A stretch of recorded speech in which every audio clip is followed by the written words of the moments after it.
Okay, good evening to everyone here in this space. I'd like to welcome to Citywide Council for District 75. It is 6:08 p.m. Wednesday, April 19th, 2023. We will open up for our calendar meeting for the month of April. It will also be the business meeting this evening. If members on this council are okay with having a calendar before business, we will proceed with that. And then we will have the interpreters give their information for the interpretation rooms. Co-President Tsai, we can Yes. just move some of the presentations to the business meeting. You don't necessarily have to change the order of the meeting. So in other words, if the district needs to say something, they can, you can move it before we do whatever in the business meeting. You can put it on that agenda, but further up, so that they can present. And you suspend the rule for the Q&A so that the audience can ask Q&A.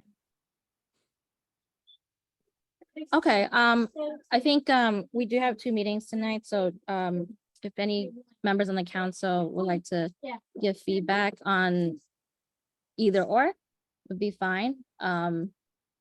Any council members?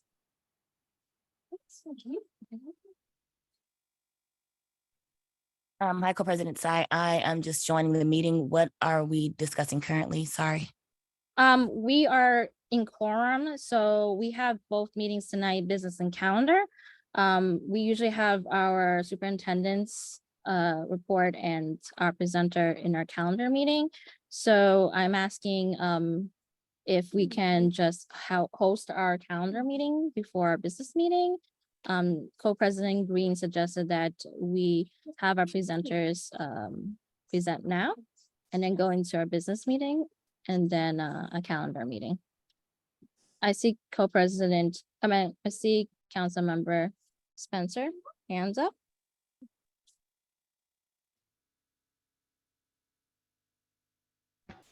Good evening, everybody. Can you hear me? Yes. Happy spring. Hope you guys had a great break. Thank you, Co-President Tsai and Co-President Green, Treasurer Angel.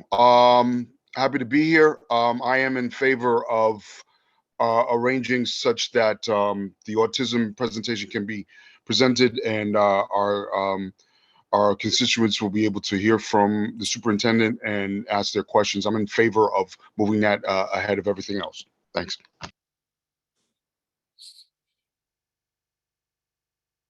Any other council members? I'm in favor of moving things so that the parents can hear the information and be able to ask their questions ahead of time. Okay, so we'll just host any other feedback from council members? If not, we'll just go with the presentation in the superintendent's report.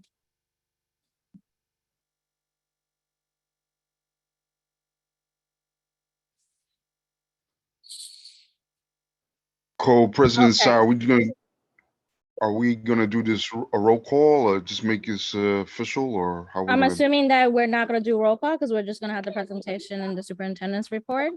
Unless we Okay. want to just move the calendar meeting first before the business meeting and we could just proceed with the roll calls. If we can have the Mandarin interpreter, Ricky Lamb, can you please turn off your camera because it's glitching? Appreciate it. So I believe that we want the presentation before we go to any business or calendar meetings this evening. Hi, Amy, it's Nora. I just wanted to share that I've been informed that the superintendent may need a couple more minutes. And since Mark Corallo is here, is it possible for him to present ahead of the superintendent? Sure, that's no problem, Nora. Thank you. Okay. If council members are ready, we can have the interpreters start giving their information for the Spanish and Mandarin lines. Interpreters.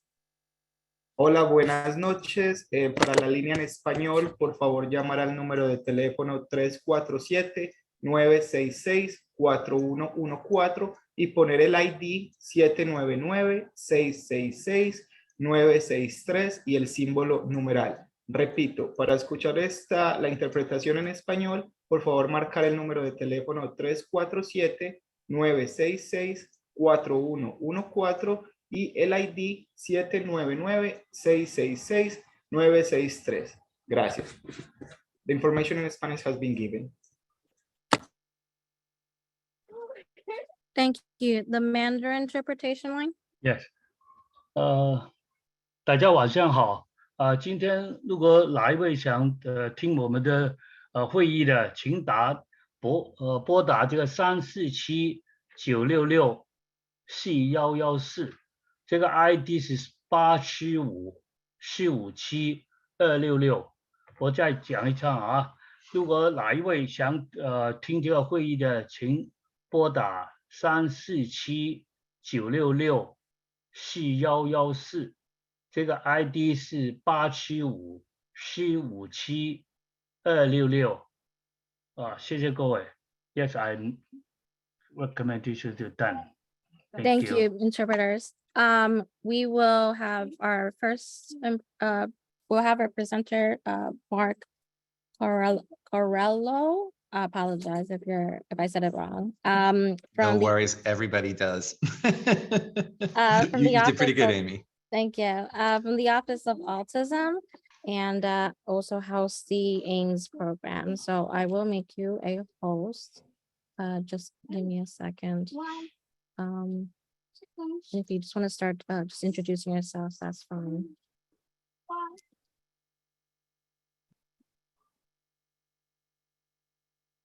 Okay, you should be co-host now. Okay, let's see. Yeah. Great, let me pull up, okay. And I'm just gonna go into presentation mode for you guys. You should be able to. Okay, can everybody see the slides? Okay, so first of all, no pressure. I go before the superintendent. So want to thank you all for inviting me, especially since it is what we've been coining Neurodiversity Awareness Month. I think it's really important that we take the time to understand what my office does. I love talking about what our office does and how we work with our schools here in District 75, along with how we support the AIMS program. I really often start by saying that we are a really small team. We have big ideas and goals, but we are a team of, there's about 6 or 7 of us all together. So I am the director. I'll give you just a little bit of background. I had the privilege of working with students with neurodevelopmental disabilities and other communication disorders for over 25 years. By trade, I am a speech language therapist. I worked in 373R in Staten Island for almost 17 years before then eventually moving into a speech supervisor position in Northern Brooklyn, where I supervise some of the Northern Brooklyn District 75 schools and the speech staff, and then have had the opportunity since then to move into the role of director here. And it's been really great. We've had the opportunity to create some really great programs and professional developments and coaching supports for our schools. So with that, I'm going to give you sort of the vision and mission of what it is that we do. And so our vision is that we try to meet the multifaceted needs of individuals with autism spectrum disorder, other neurodevelopmental disabilities across the spectrum through sustained meaningful relationships with our students, our families, our school communities, and the New York City community at large. The mission of our office is to provide meaningful supports in the areas of school consultation, resources, professional development, again, to our school administrators, to our classroom teachers, to our related service providers, to our families, to anyone else interested in learning about how to support individuals with disabilities. And it really is about creating awareness and understanding around the language, communication, sensory processing, cognitive, behavioral, instructional needs, as well as the strengths and skills that our students are able to demonstrate.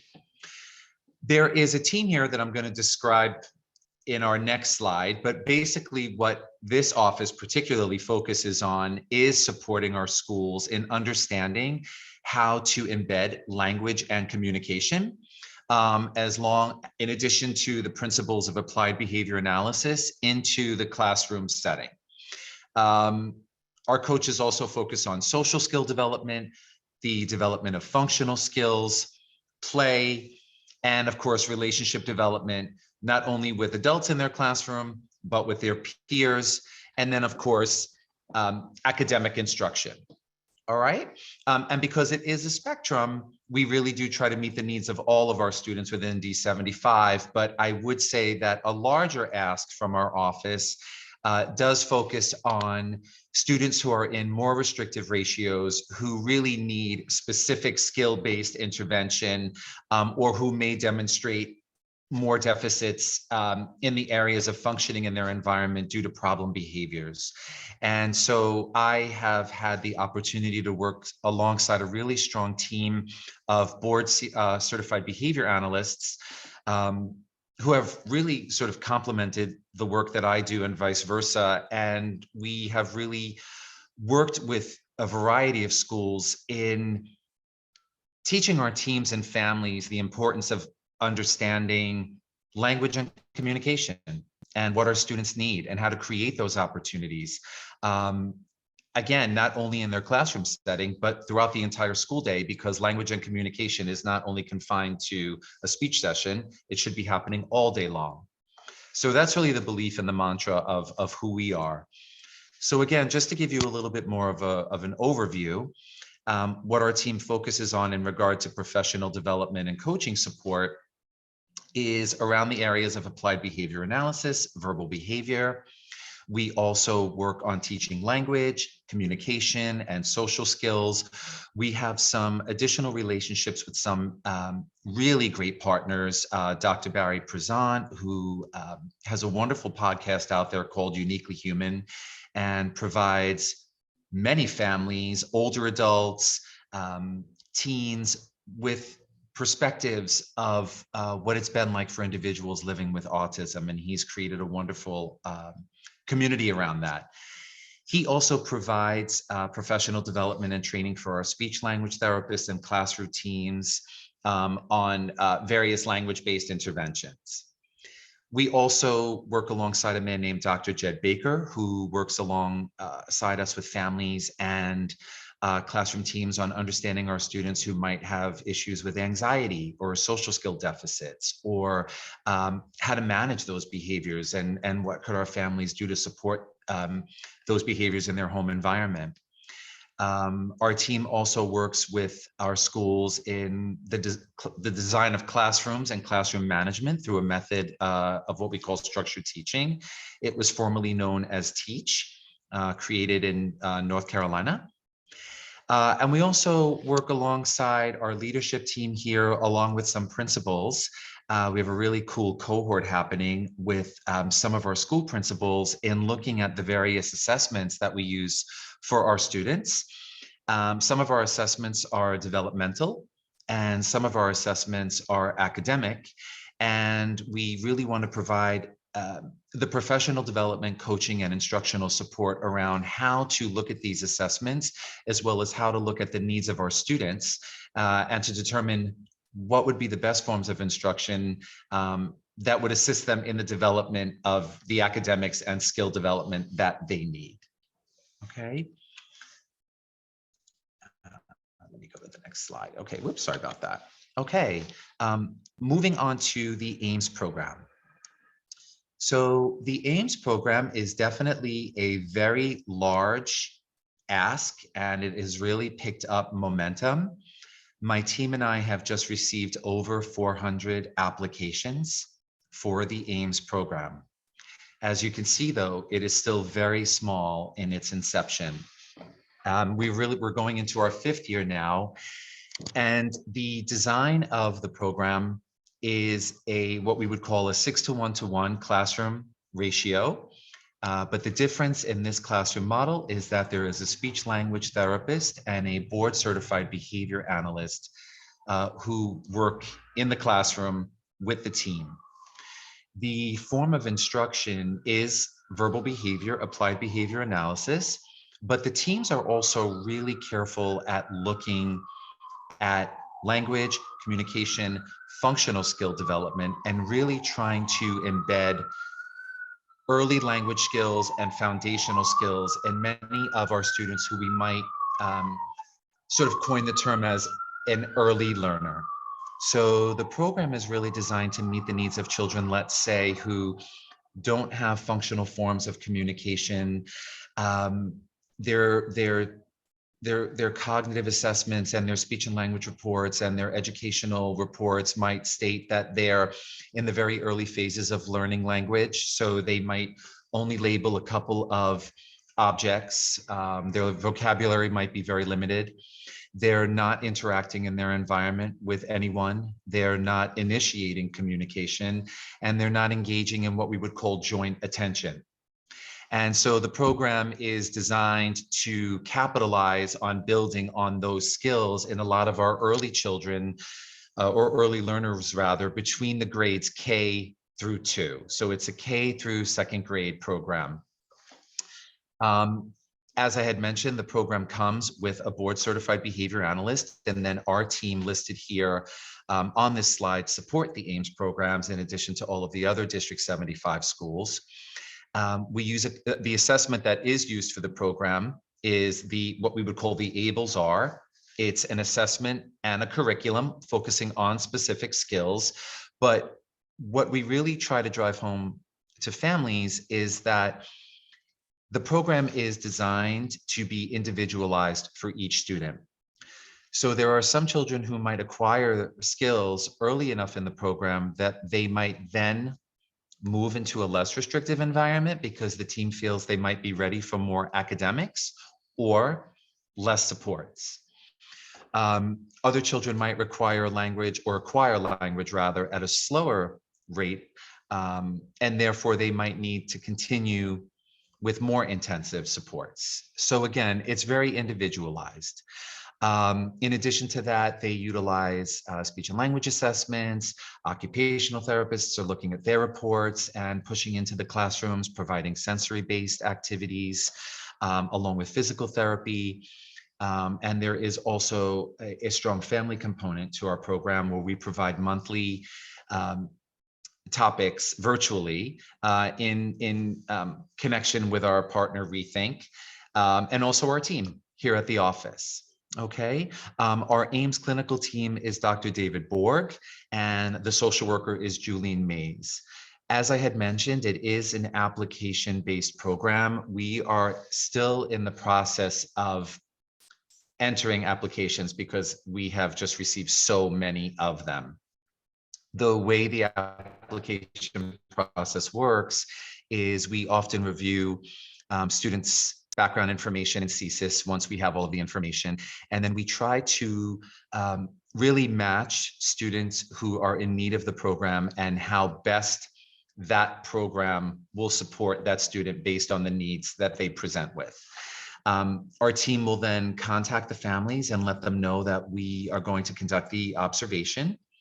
And it's usually either myself, members of the clinical team, or the board certified behavior analysts who then go to the child's natural environment, which is usually their preschool, particularly during the turning 5 process, who conduct the evaluation and the observation. And that usually consists of looking at how the child is engaging in their environment, what type of supports are in place, as well as conducting a parent interview and teacher interview process.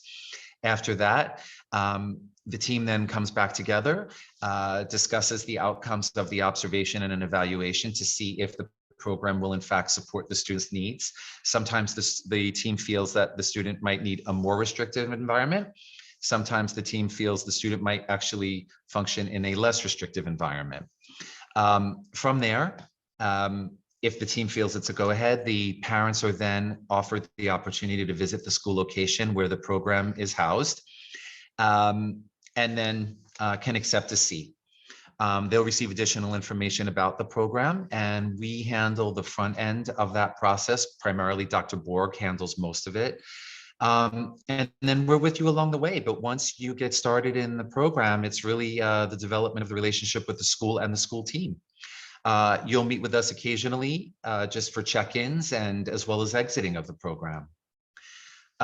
That's pretty much the auspices of the Office of Autism. We did want to give a shout out that we are doing, we wanted to really do a large event this year, and we're hoping to get that off the ground next year to celebrate Neurodiversity Month. But what we're doing this month is some of our schools are going to be highlighting what they're doing with our students across the 5 boroughs, and we're going to be pre-recording that information. Our various schools will be invited to interact with our students on Teams and ask them questions about some of the lessons and activities that they've been engaged in. Our superintendency and our leadership will be here to support the process and to message out the happenings, and then we will certainly share that link out. So we're excited for that. That's our upcoming event. And that is pretty much it from me, from the Office of Autism. Thank you so much, Mark, for sharing the importance of autism awareness, which is actually now Autism Acceptance Awareness Month. And then also, you know, the upcoming, I believe it's June, which is also on the calendar for disability, is the Autism Pride Day. Yep. So, you know, it's exciting that how we bring the light of all of these amazing students, and I appreciate it. And I know Council Member Montavon, she has a child in the Ames program, and she's Great. loved Oh, it. yep. Oh, Yep, no, Sutton, I yep. don't. I don't. I'm sorry, Amy. I don't have a child in the Ames Oh, you don't program. have the Ames? I I thought you have did. a child in the Nest program. Oh, in the Oh, NEST that's- program. I apologize. But you know, these are amazing programs that are offered to our students with ASD, and they really give light to parents of comfort that there's programs like this for them. Thank you very much. Really appreciate that. So we have Council Member Angel's hand up. We will offer members of the council first to questions, and then we'll open out to the public. If you have any questions, feel free to raise your hand or put in the chat. Councilmember Angel. Thank you, Co-President Tsai. Hi, Mark. Nice to finally get in touch with you in the real life. Yeah, we tried. We tried. We tried. I'm so glad you're here today. I have several questions that I had mentioned before, so I'll say them. You can answer them in any order.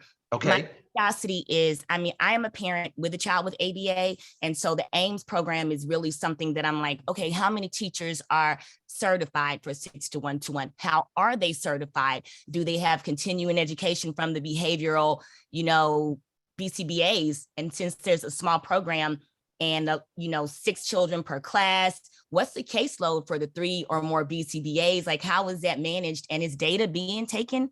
That's a great question. So, you know, I want to be really transparent. I think there, you know, with every public school, there are certainly, I want to highlight the pros and then some of our challenges. So I'm still very grateful that the program is small. When we talk about program development and what that looks like, professional development and training is key. I think the highlight to the program is that we do have the board certified behavior analyst who is a part of the classroom team.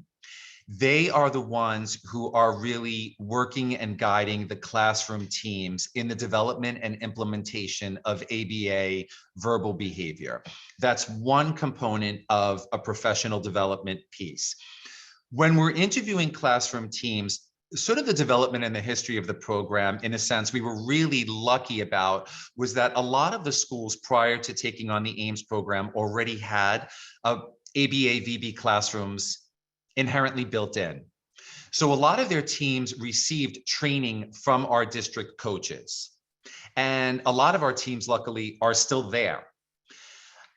So one form of professional development is certainly provided from the school-based BCBA, and then our coaches provide in addition.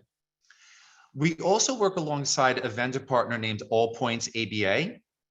They provide sort of mass professional development and then school consultative professional development for our school teams who are in need of that training and support. If any school is interested in opening the program, what we always try to message out to them is that small is better to start.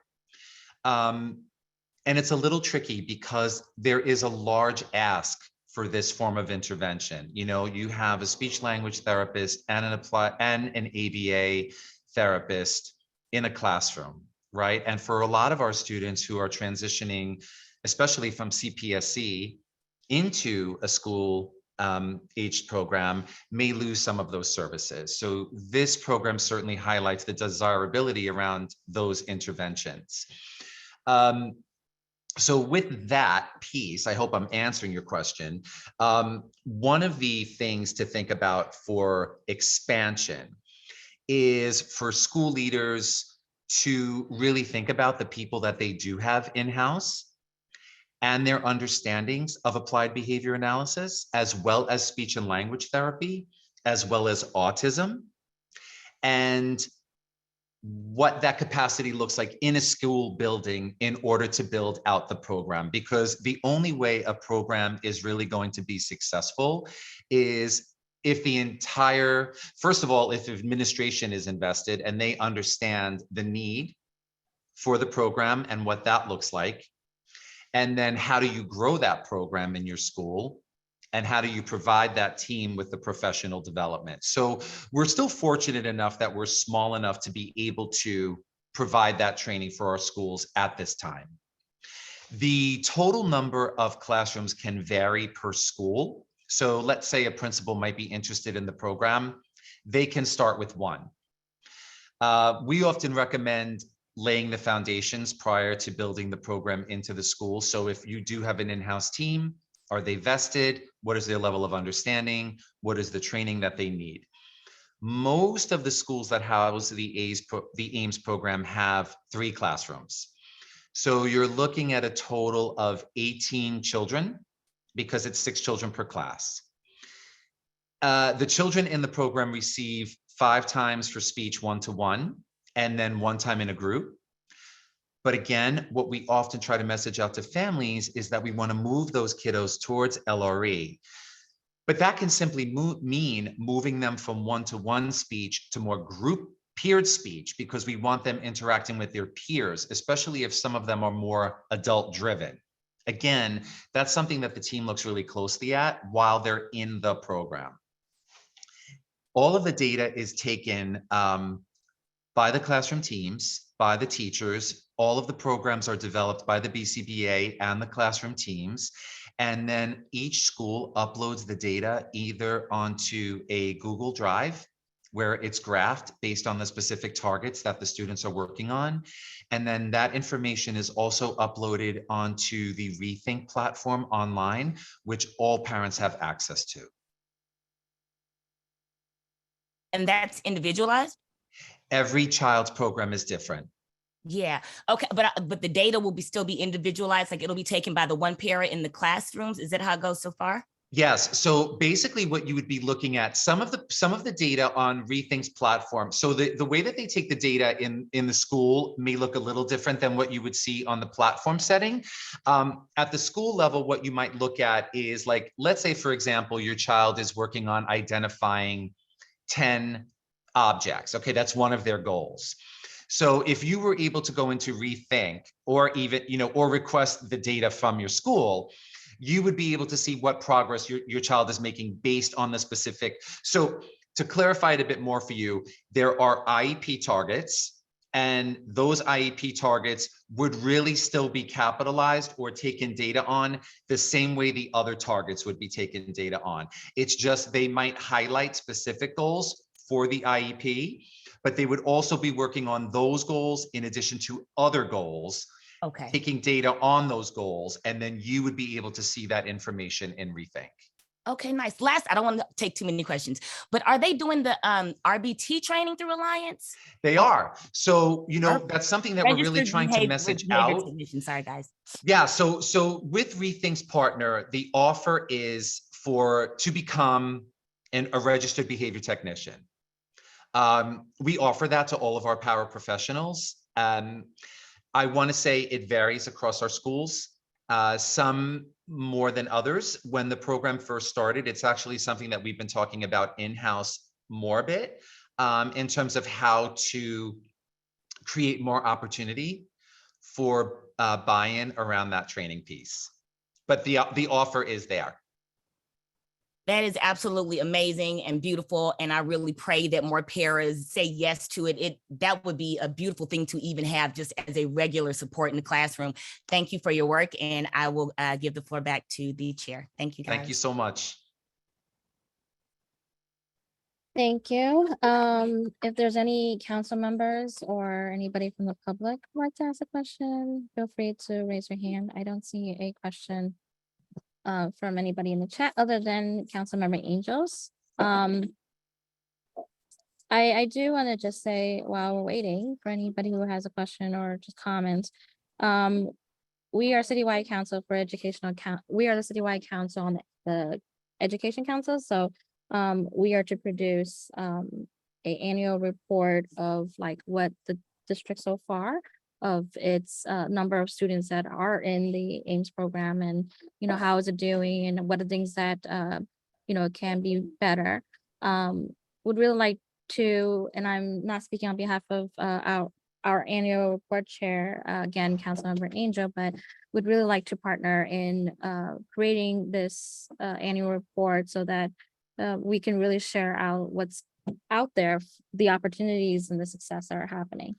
So just wanted to give that to you, Mark. And Thank you for that. And really, really appreciate that. I mean, in all honesty, I think the way that a program develops is by parent advocacy and awareness, and for the ask. So yeah, we certainly welcome that. Thank you very much. Thank you. And then also just to add, it's not just parents that have children with autism. It's also parents that have autism and the communities that have family members that have autism. And I think, the more that we educate on what ASD individuals with disabilities have, it really lightens the talents that they really offer.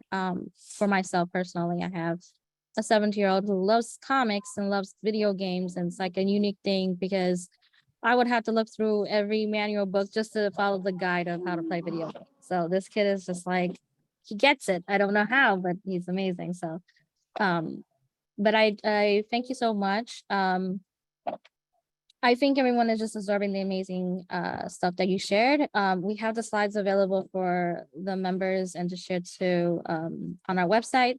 So we'll have Councilmember Angel, if you would do so, once you get available. I see your hand up again, Councilmember Angel. I did have one follow-up question. Of course. I know he said that more 400 people or schools or something had requested the program. Do you know what the rollout might possibly look like, even though it is slow? Yeah, so it's not that they requested the program. So where we're at right now is there is certainly a need to open more. The program is building momentum. So, and I think because the word is getting out there, we had a large pool of parent applications for interest in the program. So just to clarify that, what can happen when we get the applications is it doesn't necessarily, because ASD, there are 3 specialized ASD programs. There is the NEST program, the Horizon program, and the Ames program. And all 3 programs sort of support different levels of individuals on the spectrum. So when individuals apply to these programs, sometimes they might know the exact program that they're applying to. And then sometimes they might just be thinking that they're applying to an ASD program and need more information. So sometimes we may have a large number of applications. It might not always be representative of the need or the ask, but we are certainly seeing an increase in the rise of applications for parents who are interested in wanting their children in these programs, which is then giving us the data that we need to say, there most likely will need to be the development of more programming. Okay. And this is K through 2, or is it people beyond K? It's K through 2. Okay. Thank you. You're very welcome. Thank you, Mark, and we welcome you back at any time. Thank you so much, everybody. It really was a pleasure. I'm wishing you all a great evening. You too. Thank you.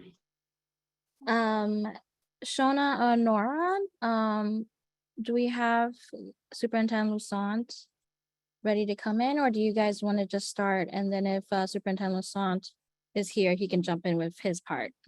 So Deputy Superintendent Kleinberg is here, Council, and why doesn't she start? And then if the superintendent is able to join us, we'll defer to him, but otherwise let's not slow down proceedings. Does that make sense? Yes.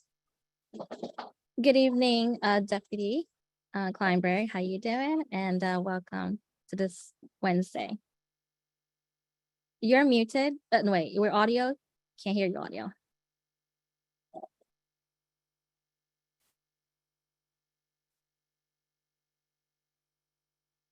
Still can't hear you.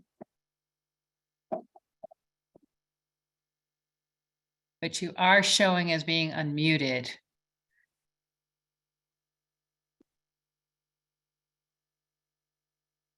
Is maybe your mic on your computer is off? Maybe do you want to come back and come back in again?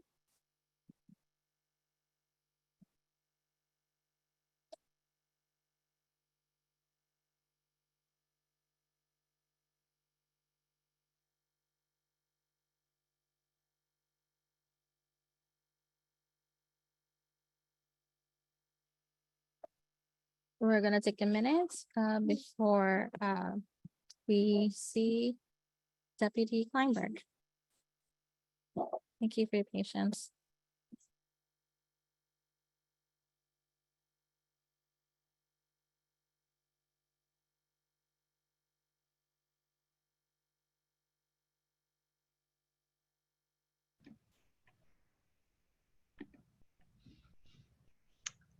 Can you hear me now? Yes, we can hear you. Okay, the magic of technology. I don't know what I did differently. I don't think anything. But hello, everyone. So happy to be here with you, and sorry for that momentary glitch. And I'm going to speak briefly on behalf of Superintendent Louisant. We knew that you were going to really benefit from the phenomenal information that our Office of Autism and our dynamic director, Mark Corallo, was able to share. So we wanted to allow the time and the space for him to be able to share all of his wisdom with you. We just have a few updates before I turn it over to Nora and then to Shona with some others. But we wanted to just let you know about a few things that have been happening over the course of this month that have been very exciting. Actually, today, the superintendent had the pleasure of joining students across schools from across our boroughs who showcased their animation and their creativity at what was told to have really been an Academy Award worthy event today, the District 75 Film Festival that was at the MoMA, the Museum of Modern Art. So students were really thrilled to be able to see their work presented on the big screen in a theater at the MoMA. And so we'd like to give our gracious thank you to our Director of the Arts, Amanda McPhee, for spearheading this very special red carpet event. It's really amazing what our students are able to do. Amy, you were talking about your son and his video games. Our students, when given the opportunity to recording in progress, to engage. Ooh. Hold on 1 second. Can you hear me? Yeah, I just hear you. I think somebody was unmuted. Oh, okay. So when our students, hold on. Hello? I think she may be checking something. I don't know about the rest of you. I can see Shelley on my screen twice. Yes, can you hear me? Yes. Okay, I think that the problem is gone. I'm not sure why I'm double appearing, but as long as the problem's gone, I think we're okay. Okay, there we go. And now you can see me again as well. Sorry about that. But what I was saying was our students do amazing things with technology, and to be able to showcase that across the district is very exciting. And happy Poetry Month, everyone. April is a big month for so many reasons across our district and across the New York City public schools. And we will be celebrating the achievements of our high school students during Poetry Month on April 26th, next week, at the District 75 Office of Literacy's second annual Raising Our Voices in Verse Gala, which is going to be held at Baruch College. And we're very excited to offer this forum to give our students the opportunity to raise their voices, to express their thoughts, their ideas, their advocacy, and their reflections on their educational journey. And we're so pleased to have been able to invite our district parent leaders to join in this event with us. And beyond those two exciting updates, I just want to provide a little bit of information from our Office of Transition. As we have reported at previous meetings, we we completed our round of summer youth employment application retrievals. So we had many students who did apply for summer youth employment this summer. So the office has started the process of reviewing the documents that were submitted, and school staff members are reaching out to families to update and correct any email addresses and any additional information and documentation that's needed for the process. So thank you to our families, for all of you that have been a part of this process. We're very excited to be able to once again continue to support our students in employment and job training opportunities throughout the summer. And we're looking forward to the many experiences that they're going to have that will give them the skills necessary to move towards their future goals and meet their transition needs. Nora, I believe you're on. Would you like to provide us with some family engagement updates? Yes, good evening, everybody. Thank you, Council, for having me here today. So I'm here to share some family engagement updates. So the first one is regarding NICSA. We've seen an increase in our NICSA numbers and our account registrations. We have over 1,300 accounts activated throughout District 75. And our parent coordinators are working diligently to create opportunities for the families to register and access their accounts. Some exciting news regarding some upcoming workshops. The district is hosting 3 workshops this week and next week on understanding the behaviors of adolescents. The presentation will cover questions about sexual interest, feelings, and behaviors. The first workshop will be on April 20th at 6 p.m. Then again on April 22nd at 11 a.m. So you have an evening opportunity and a morning. District 75, and in the past we used to have the borough events at the end of the school year. And I'm really excited to say that we are going to have those again this year. So District 75 is collaborating with Special Olympics and planning a health and wellness event for families in June. We will be sending out save the date flyers soon, and additional information will be made available as soon as we confirm participants. Something that we're working on for future months includes a guardianship and financial planning workshop. Ray Velez is here, and he would also like to share some information with us. Hi, hello everyone. Good evening. I just wanted to just let remind everyone that we are in the full swing of parent association elections. We supported our first spring elections of the year with PS P233Q. It was an extremely well attended meeting. All officer positions were filled, including SLT representation. Reminder to all parents that Parent Association elections will be supported by President's Council. Schools requesting any support with PA elections are to reach out to the council by emailing President Andrea Daniels at 75x811pa@schools.nyc.gov. We expect election support will be needed at many schools, so please reach out early to solidify a time slot in your elections. I also wanted to share some news regarding the Fathers Council that we have revived recently. The Fathers Council has been busy creating new connections. As new team grows, we look forward to developing new ideas to further engage fathers in District 75. As you may know, the arts director, Ms. Amanda McPhee, has completed 2 out of 3 planned photography workshops. We are looking forward to a 3rd and final installment, which will culminate in a celebratory exhibit that will showcase the work of the dads and their children's work in a gallery. The gallery is located at Positive Exposure on East 109th Street in Manhattan. So news is already circulating and will be sent out again to the community. Additionally, tomorrow is the first in a series of cooking workshops for our fathers. It's called the Father and Child Cooking, led by Mr. Patrick Smith of P79M. He has prepared classes with the intention of having children interact with their dads, developing basic, safe cooking skills. At the end of the workshops, Mr. Smith will give ingredients to the families so that they can practice these new skills at home.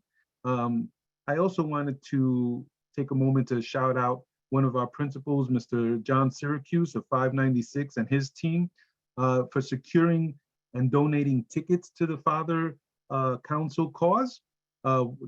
He secured over, I don't remember the exact number, but so please forgive me, it's about 175 tickets or so to the Yankees game coming up on April 22nd. Those tickets that he secured will be raffled off to fathers in the Fathers Council. So I want to, again, just put it out there that I'm grateful for his involvement and support of the Fathers Initiative, what we used to call the Fathers Initiative. So thank you, everyone.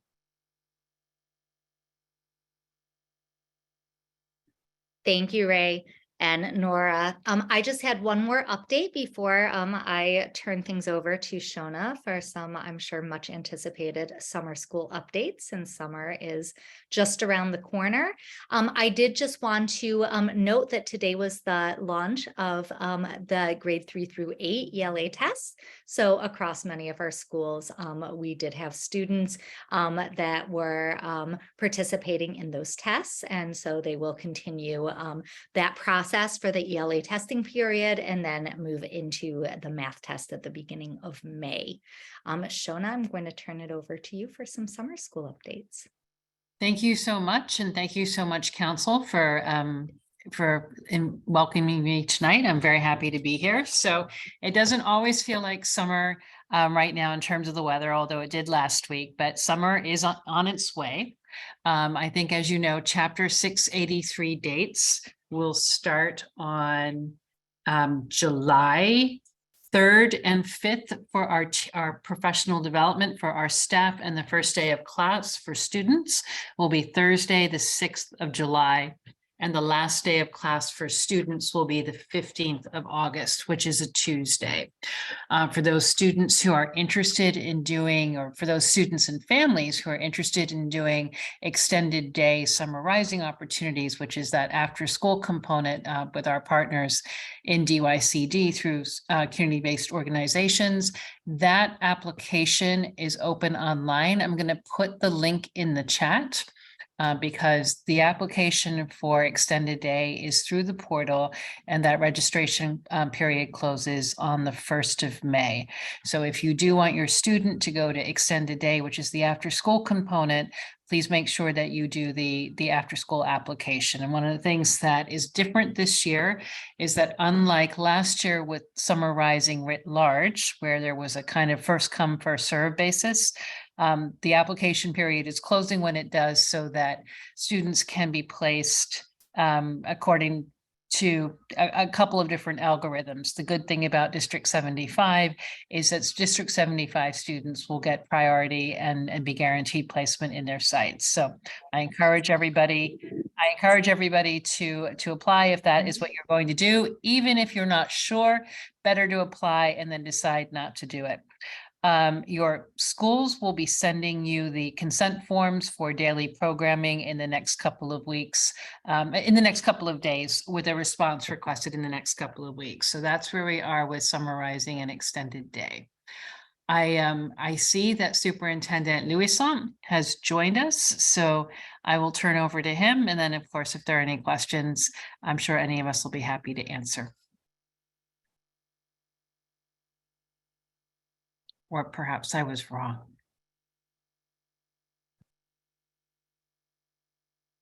I know he was having some connectivity issues, Okay. so I'm not sure if he's on right now. So we can continue on, and he's going Okay, to. great. And I'm happy to take any questions about summer programming. One of the things that I think we talked about in our last meeting, but that I do want to reiterate, although yellow school busing is available for daily programming, it will not be available for students who are staying for extended day, but we do have rideshare option this summer, and we know that we have that option this summer.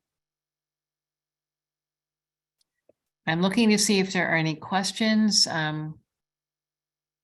Amy, are there any hands up? I saw a hand up from Danielle, so I'm not sure if her hand was down again, so I'm not sure if she saw the question. Great. Danielle, are you still there?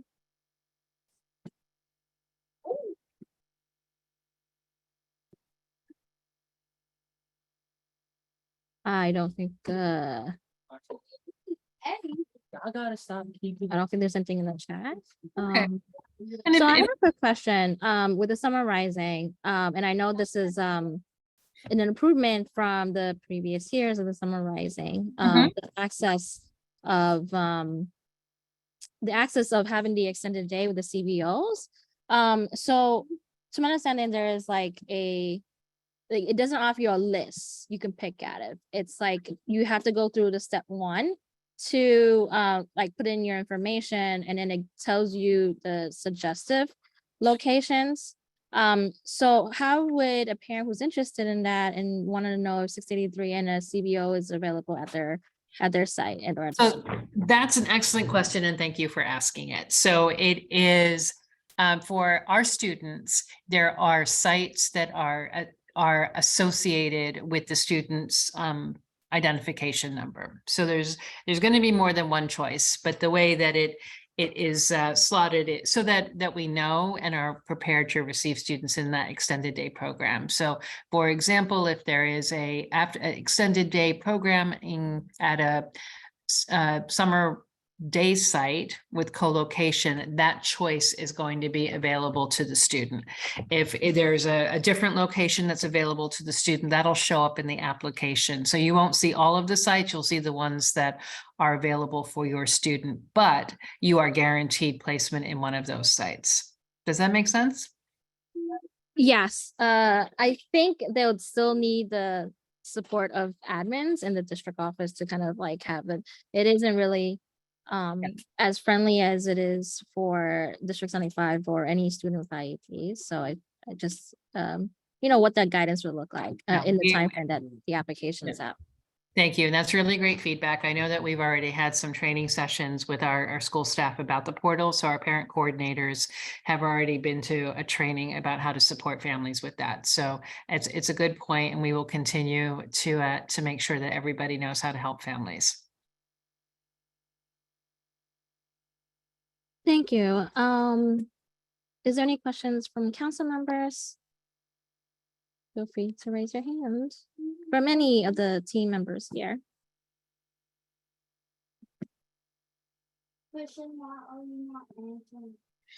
I'm happy if there are further questions. I'm happy to you can shoot them to me, and I'll happy to. Ms. Gibson, before you go, Mhm. can you repeat the days for the summer session? for Session. this if I around the can. summer. Mhm. Yeah, so let me pull it up so that I get it right. The first day of class for students is Mhm. Thursday, the 6th of July. And the last day of class for students is Tuesday, the 15th of August. Our professional development for our staff, the 4th of July falls on a Tuesday this year. So professional development, they get 2 days of that, will be Monday, the 3rd of July, and then Wednesday, the 5th of July. And then our students start on Thursday, the 6th of July. One of the things that is important to note, and I'm sorry I didn't mention it earlier, because of how District 75 is and some contractual reasons, we're starting a day behind Summer Rising. So some of our districts 1 through 32 Summer Rising students will start that Wednesday, but we actually start on Thursday. Okay, thank you very much. You're welcome. I'm not seeing any other hands. See if you have anything in the chat.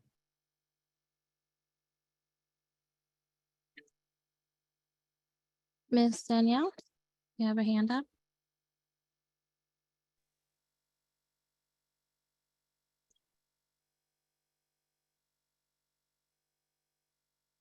You're unmuted, but we can't hear you.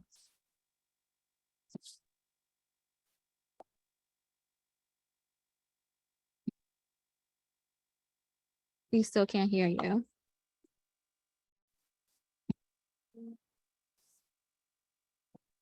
Okay, maybe if you want to exit and then come back.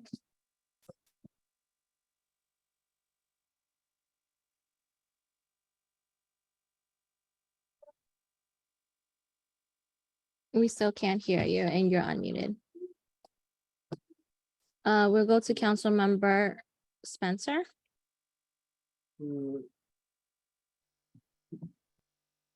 Greetings, can you hear me? Yes.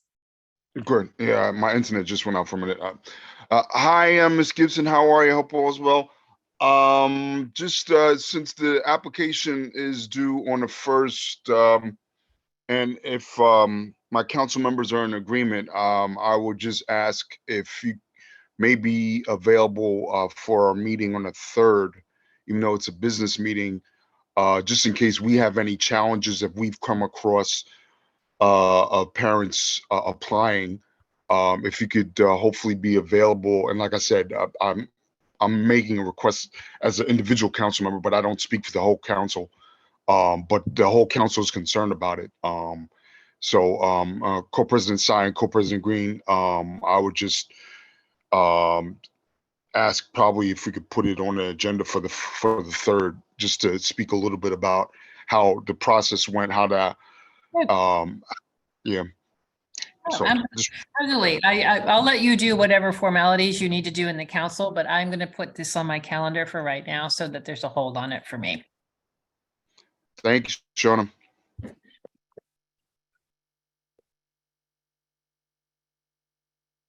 Danielle, you are muted now. And if you unmute yourself, maybe we can try to see if we can hear you.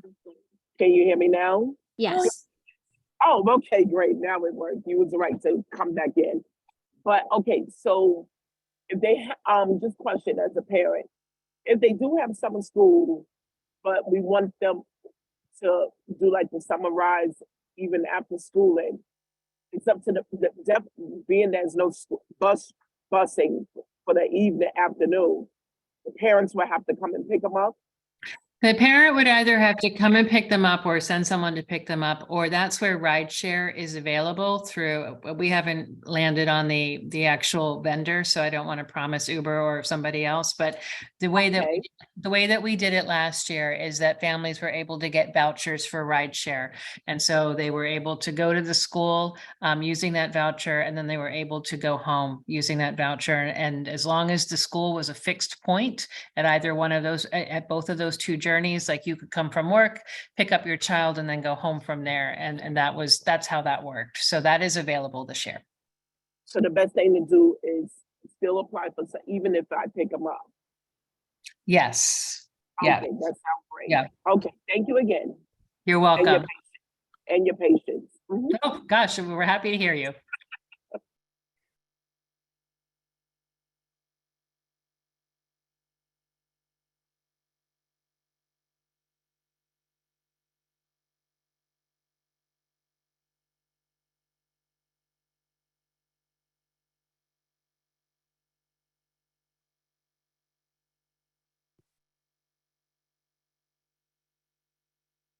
Does anyone else have any other questions for Ms. Gibson?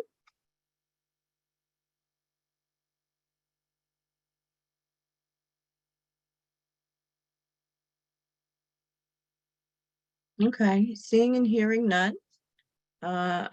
Thank you, Ms. Gibson. As always, great information. Thank you all. Nice to see you tonight. Nice to see you too. And we're gonna move on to, I guess, to go back for roll call and to officially call to order. Co-President Tsai?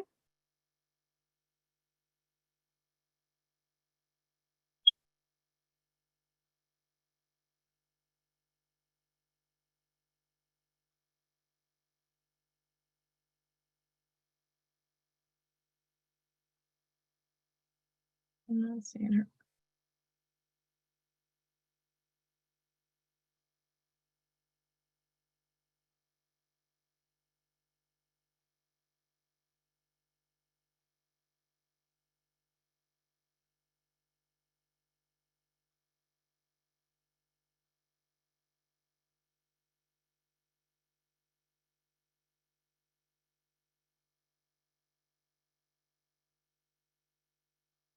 Co-President Tsai?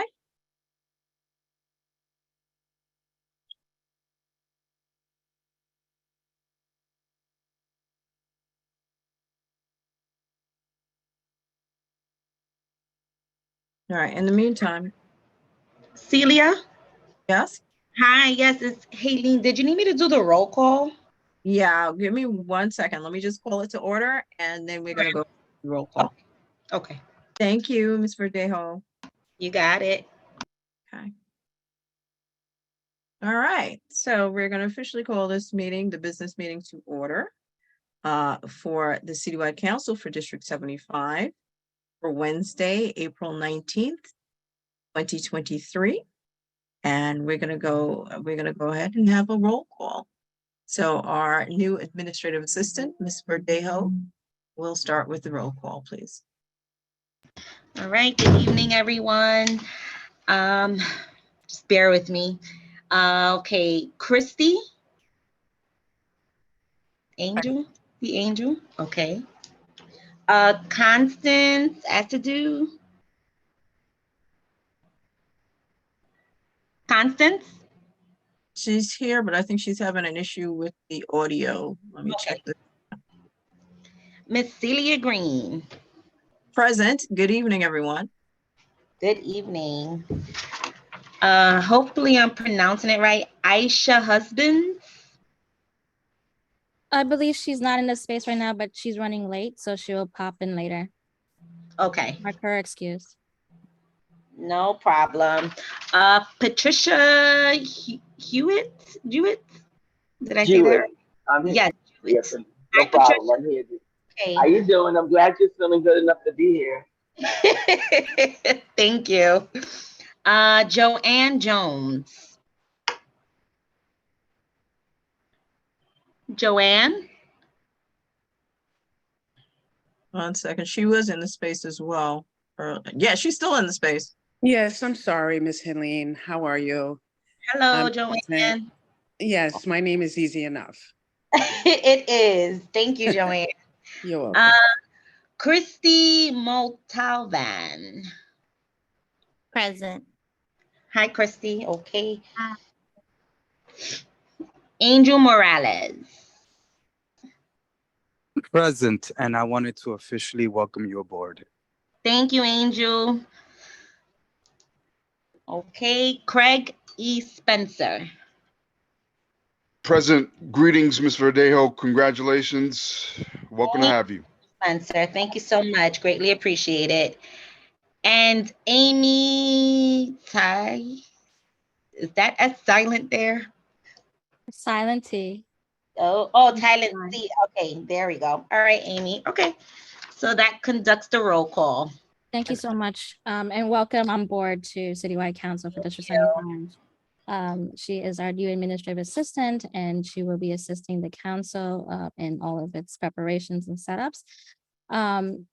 So we will, I apologize, Co-President Green, are we in the business meeting? Yes, we are. Before you go further,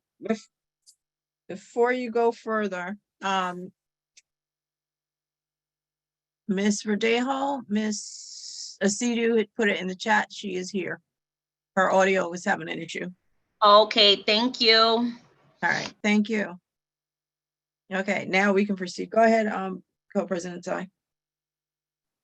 Co-President Green.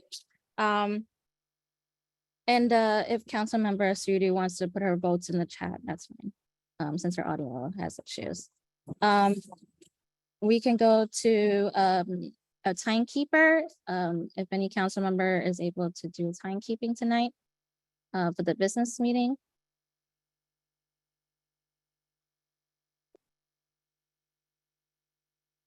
I'm sorry, what did you say, Councilmember, Co-President Tsai? If any council member would like to have a time, would like to keep time.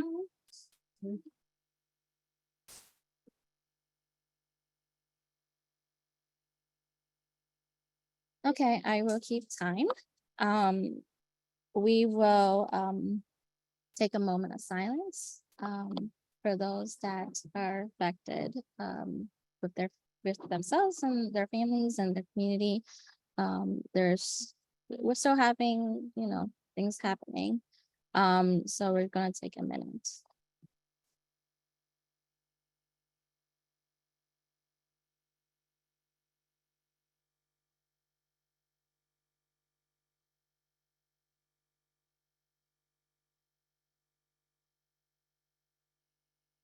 Thank you so much. We will move on to motion to adopt agenda for this evening for the business meetings. Any council members would like to add, remove, or is fine with as is. We have Council Member Spencer's hand up. Thank you, Co-President Tsai. Can you add to the agenda for unfinished business our status on the open meetings law for our remaining meetings? Because according to the emails, the fully hybrid is up to today. And also, can you add on the agenda whether did the council approve the calendar meeting being on June 21st? According to my records, I think we did vote that in. I'm not sure. I wanted to, because I see invitations for the 3rd, the 17th, June 7th, but I don't see anything for June 21st. So if those two items could be added, appreciate that. Thank you. Sure, that's no problem. So currently just up to date with the open meetings law. Right now there isn't an effective extension of the open meetings law after this week. It's my understanding, I don't remember the date. It usually falls around the 28th or 21st. So I believe, and I'm just guessing that as long as the panel for educational policy will be determined to go to virtual, which is open meetings law, will affect the other boards that also are under open meetings law. So I'm just guessing that we most likely will be an extension for up to June of this term. But we can take a motion tonight for if we do have an extension, and it's by extension of month by month right now, we can determine tonight if there's an extension for the month of May. We can choose to be hybrid, continue to be hybrid, or fully virtual like this evening. We'll put in an agenda, and any other members of the council would like to give a feedback? I just want to give one caveat that I agree we should add it to the agenda. But there's a possibility because the feds have already earmarked May 11th as the end date, that even if our business meeting can be fully virtual, that our calendar meeting might not be. Because highly doubt that beyond May the 11th, when the feds decide that was the date, that anybody else is going to come back. Because it affects funding and how we receive funding and stuff like that.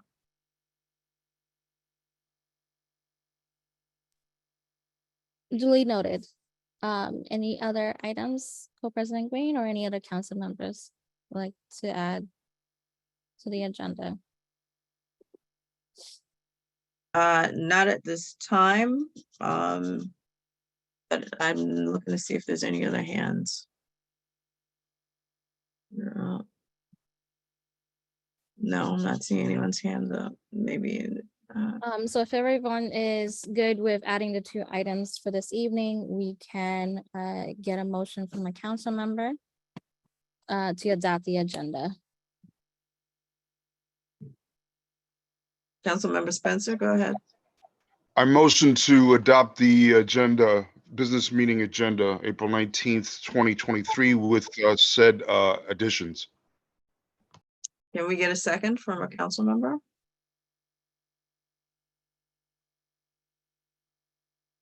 I'll second. Thank you. It was moved by Councilmember Spencer and seconded by Councilmember Montalban. Ms. Rodejo, can we get a roll? We're gonna take a roll call vote. Okay. I'm gonna need assistance with this one. Not a problem.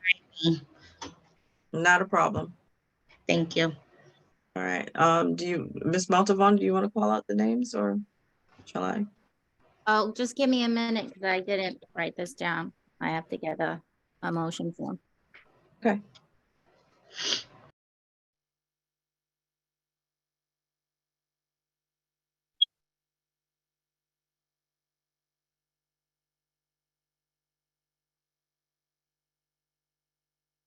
In the meantime, we can, if Eileen, if you just want to put the motion down, which is to add 1 item of the open meetings law extension, and 2 is the, I apologize if somebody can recall. Co-President Syed, the second is, are we still going to meet on the 21st? I believe we had voted on that in August. 21st of June. Adding the vote for the June calendar date. Okay. And those are the 2 items that will be added to the unfinished business. And then you could just begin with the names that you just had called out in the roll call. Okay, so did you want me to move forward with it or Christy? I just wrote out the whole motion and I'm ready to take the vote Go ahead, now. Christy, you want to go ahead? That's Okay. All right, we are voting on the motion to adopt the agenda with the addition of the 2 items of discussion of the open meetings law and the vote on the June calendar date. Ms. Christy Angel, Yes. Ms. Constance Asiadu, She has yes in the chat. okay, thank you. Ms. Celia Green, Yes. Ms. Aisha Husbands, is she here? I'm sorry, I didn't take the attendance, so I'm not sure. Don't think she's in the room right now. Ms. Patricia Jewett, Yes. Ms. Joanne Jones,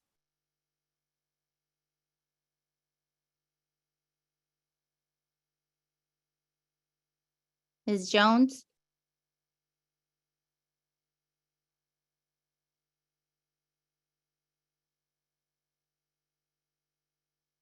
okay, Ms. Christy Montalban, yes.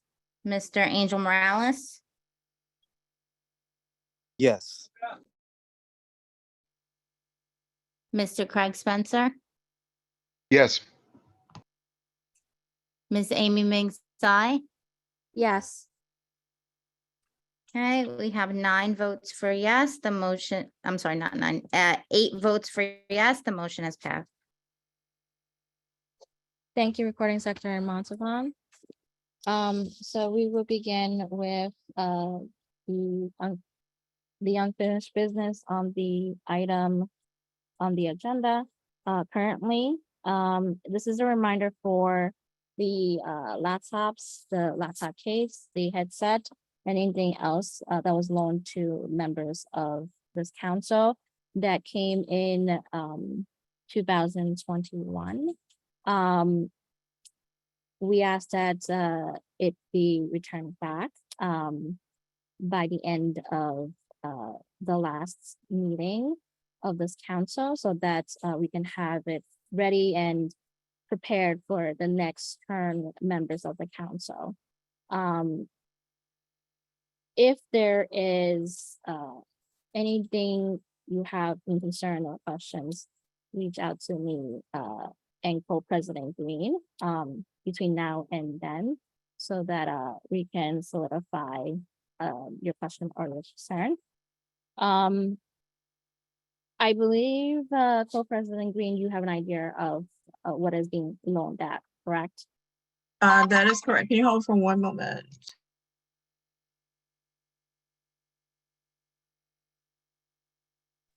I'm sorry. You were saying what was loaned? Yes. I think I'm hoping the previous co-presidents have a list of who to, what equipment went to whom. So former co-president Spencer and former co-president Lawrence should have a list. And I'm assuming it's at the office, but yeah. Okay. But one thing, one correction, we actually didn't give out laptops, they're Chromebooks. And it's a very different thing. So I'm just saying for the record, they're Chromebooks. So when they're returned as Chromebooks, nobody thinks they were laptops that were loaned. Duly noted, thank you. So we will need to have that back. So let us know if you're gonna return it, so that Miss Verdejo will be there to collect it. We will go to does anyone have any questions right now from council members? Yes, I'm sorry for not raising up my hand, but I believe the headsets don't go back because they touch people's personal bodies. And according to COVID, those things don't go back, not the headsets. I'm just saying, I think you need to rethink that and Well, readdress I that. think we thank you, council member Jewett, for letting us know that. I think that's something that council members can discuss tonight as to the headsets. They were purchased by the council, so respectfully, what the members here want to do with it. That means that if we don't collect the headsets and the next term of members who need a headset will have to purchase out of their budget. We don't have an open budget right now to purchase headsets in preparation for the next term of members. So they will have to purchase from their budget once they're in term.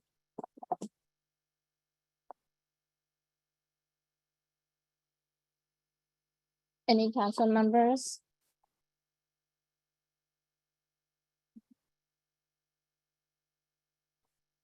Okay, so is there any unfinished business that council members would like to add that we have not completed from the previous business meeting or calendar meeting?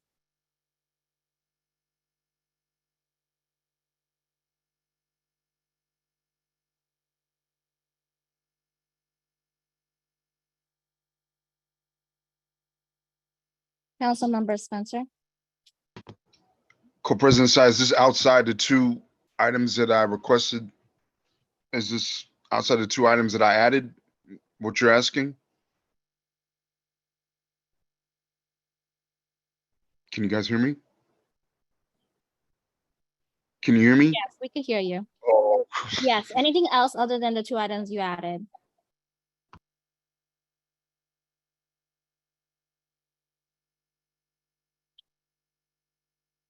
So I just wanted to ask, did you want to just follow up on the CEC 1 to 32 District 75 parents who will be elected on for the next term, be discussed here? You're just gonna follow up with the Committee on Bylaws.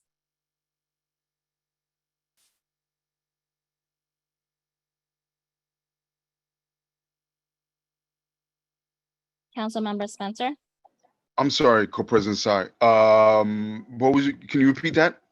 The last time that you brought to the business meeting in regards to the CEC 1 to 32 parent, D75 parent members that will be sworn in the next term.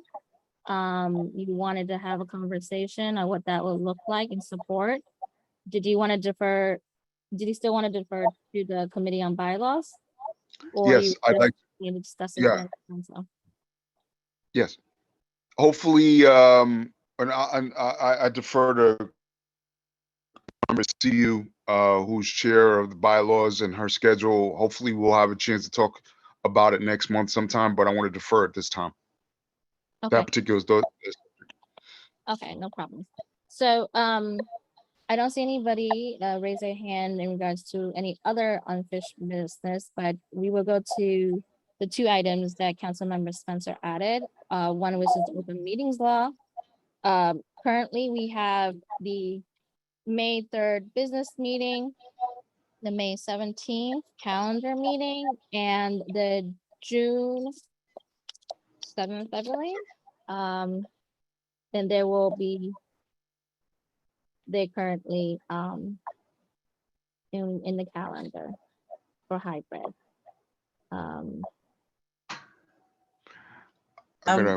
I'm sorry, Co-President Sai, can you repeat the 3 day, you said May 3rd, May 17th, June what?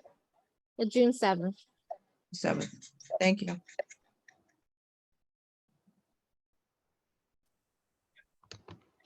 So currently for those, Co-Presidents, yes. I'm sorry, I didn't mean to cut you off. Go ahead. Go ahead, Councilmember Spencer. Yeah, so I would, to kill two birds with one stone, I respectfully request Co-President Sai, if this council could decide on whether they want June 7th to be a combined meeting, or like I said, according to my notes, June 21st is supposed to be the final meeting where we wrap things up and things like that. And that may have changed since August, and I respect the council on that. And a lot of stuff changed in my life since August. So I respectfully request you, as you and Co-President Green and the rest of this council, maybe you guys wanted to, if we could decide on what June will look like, whether we're going to do a joint on the 7th, or keep it separate, make it the 7th and the 21st, and then from there we can vote on our open meetings law, what we want to do. That's just my respectful request, the council. Thank you for the opportunity to speak. Thank you. So in the history of my my time here with you, Councilmember Spencer, we've done the month of June, we've done the business meeting, and we've held a calendar meeting, but the calendar meeting wasn't our usual calendar meeting. It was a lot shorter, but it was more of a combined celebration of the success that we've been doing along with our council and community and along with the district office. So if you recall, we had the appreciation dinner along with that. And so I believe that when we had set the calendar in July of last year, we wanted to hold off in deciding what that June will look like in this year, 2023, since we were planning to have a dinner. And also the month of June is pretty hectic with graduations and moving of ceremonies and so forth. So if any members of the council would like to chime in as to the month of June, and we could figure the schedule. Actually, Co-President Side, thank you for refreshing my memory. That is correct. I stand corrected. That's right. We wanted to leave the 21st open because things happen. So yes, I concur. Now you refresh my memory. Thank you so much. So we have our business meeting for June 7th, which is a Wednesday, and then we have our dinner, which is planned by our chair, Angel, and council member for Friday, June 9th. If I'm wrong, Councilmember Angel, please correct me. But those are the two dates right now we have on our calendar. Say it again. You're speaking about the Dinner is on Friday, June June 9th. 9th. Okay. From 5:30 to 8 p.m. We were able to get the time adjusted up for 5:30 as voted. But are we voting on an additional? So I guess the question is that did we want to host our calendar meeting with the business meeting combined on the same night, or On that Wednesday before the 9th? Correct. It would be a business and calendar on Wednesday. Yeah, I'm not opposed to that. Can I suggest something? Can we, rather than having, because I'm assuming the 21st was for if we were going to have the calendar meeting on the 21st or something like that. But since the 21st is so far down in the month, I can see it conflicting with people's graduations and, as they said, moving up and so on. Some of the graduations are in the evening. Maybe we could do a joint meeting instead of a singular meeting, but not on the 7th, rather on the 13th or the 14th instead. 14th. 14th, sorry, instead. So instead of doing the business meeting on the 7th, do a business calendar on 14th. It's far enough up in the calendar that nobody's graduating that week. And this way we're in outer range from any other, any other conflicts, so to speak. And we already have the dinner this 9th anyway, so we can concentrate on that. Co-President Side, Co-President Green, I concur. I'd be in favor of joint business calendar meeting on the 14th. I recognize Treasurer Angel and can I jump in? I'm so sorry. So Wednesday, June 14th. I'm not sure how this will impact members on the council or the community, but it is Regents Week, so schools are closed for the high schools. So that's just something to note down. Wednesday, June 14th. Friday, June 23rd. It's in a school calendar in DOE. Well, since it would be a hybrid meeting anyway, most people, if people can't participate, they'll participate hybrid, and those who can come will come. But at least we won't have to have two separate meetings. Go ahead, Councilmember Angel, you have your hand up. If we respect the regents, the time period that everyone may need with that goes through the 23rd. So wouldn't that take the 21st date for us away as well?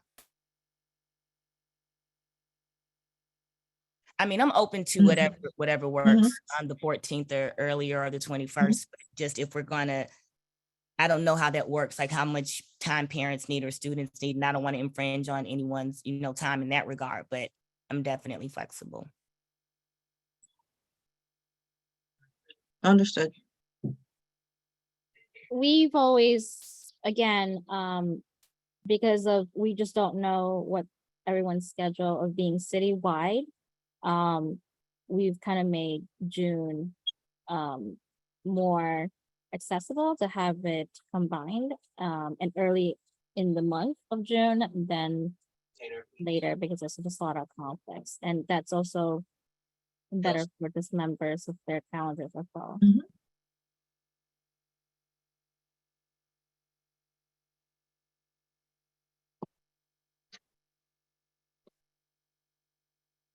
Would any other council members like to comment or give input? I would like to, I'm sorry, I didn't put my hand, Co-President Green. No problem. Go ahead. to supplement Co-President Sai's point, yeah, the last couple of years, the meeting in June is usually the second Wednesday, and it's usually a joint. The last couple of years. But I did suggest the second Wednesday, which is the 14th, and it is joint. I did suggest joint. Yeah, it is the second Wednesday, sorry. Mhm. So I guess the question here is that if anyone on top of their minds of their calendar, better Wednesday, June 7th or Wednesday, June 14th? I think June, I'm sorry for not raising my hand. I agree with June 14th because if we're gonna have that event on that Friday, I think we're gonna need more energy to be focused on the Friday event so that all hands can be available, that can be available. It's just a thought.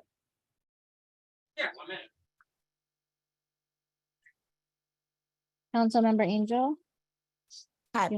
Being honest with the setup and things that it took last year and the team that we used and the team that we do have this year, I honestly don't have a opposition to doing it in the same week. I do think that it's doable. I mean, we definitely plan on having things ready to roll before, the 9th. So we're going to be set before our meeting. So it shouldn't conflict, with anything. And if we get in and out, we shouldn't, have a time constraint. But I definitely, with the whole regions, I have Christian, but I don't have him taking the regions. So I don't want to infringe on parents who have to prepare or students or things of that nature. But as I said, I'm flexible, but I am more proponent to lean toward the first date since I know that it won't conflict with that Friday. So before, I think your hand is with Councilmember Spencer. Do you have anything else to add? No, not after what Treasurer Angel just said. I'll vote with the majority of the council. So if we can go around the room now, if people are able to have their calendar in front of them or like have an idea, just what is the best date if possible? Councilmember Montalvan, and you're coming from Staten Island.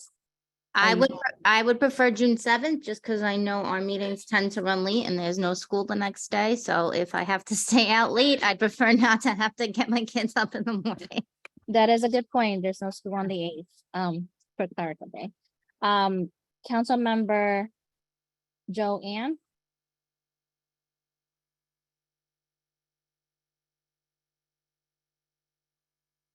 Councilmember Joanne. I'm sorry, my mute button is hard to find these days. No worries. I don't have a problem with either day.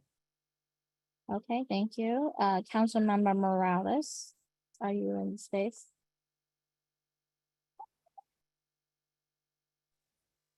I'm also flexible either day. Okay, thank you so much. Councilmember Husbands.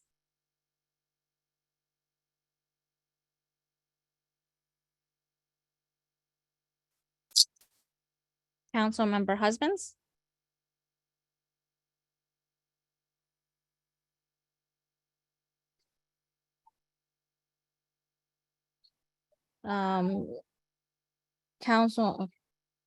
Councilmember Husbands says June 7th. Councilmember Suyudu, I know you don't have audio, so Co-President Green. Councilmember Estido said the 14th. And stuff, and I also agree with the 14th. I can't do the 7th actually, so if anyone is vehemently opposed to the 14th, fine, but the 14th does work.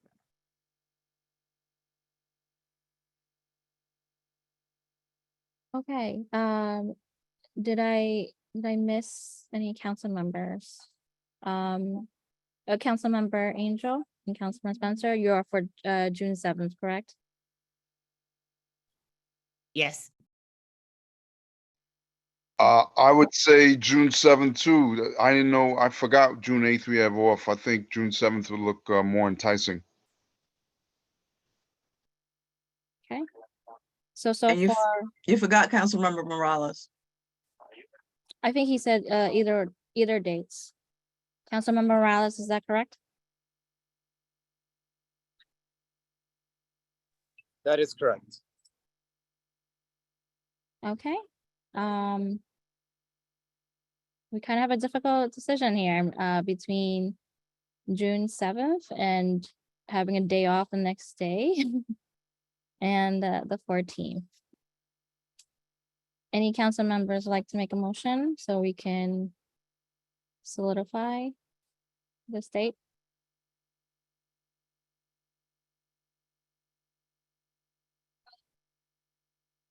Councilmember Spencer? Co-President Sire, I make the motion to convert the June 7th business meeting, June 7th, 2023 business meeting into a joint business calendar meeting from 6 to 9 p.m. hybrid if need be. And if the extension, did you want to add the extension? Will we be going full virtual? Yeah, regardless, virtual or hybrid, yeah. Okay. I need a second. Second. Thank you. Motion by Councilmember Spencer, second by Councilmember Angel. Can we have a roll call, please? Hi, okay, we'll just go with Recording Secretary Montavon. Would you like to take roll call? Sure, no problem. Okay, so we are voting to convert our June 7th, 2023 business meeting to a joint business and calendar meeting, either held hybrid or fully virtual should open meetings be extended. Ms. Christy Angel, Yes. Ms. Constance Asiadu,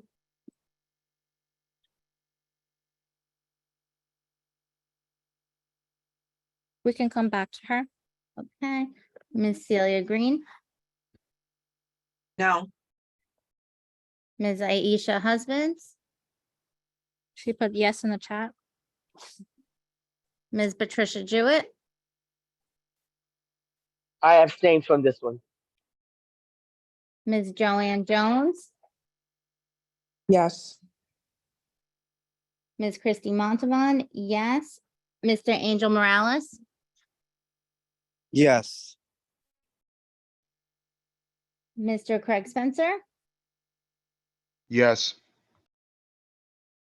and Ms. Amy Ming Tsai. Yes.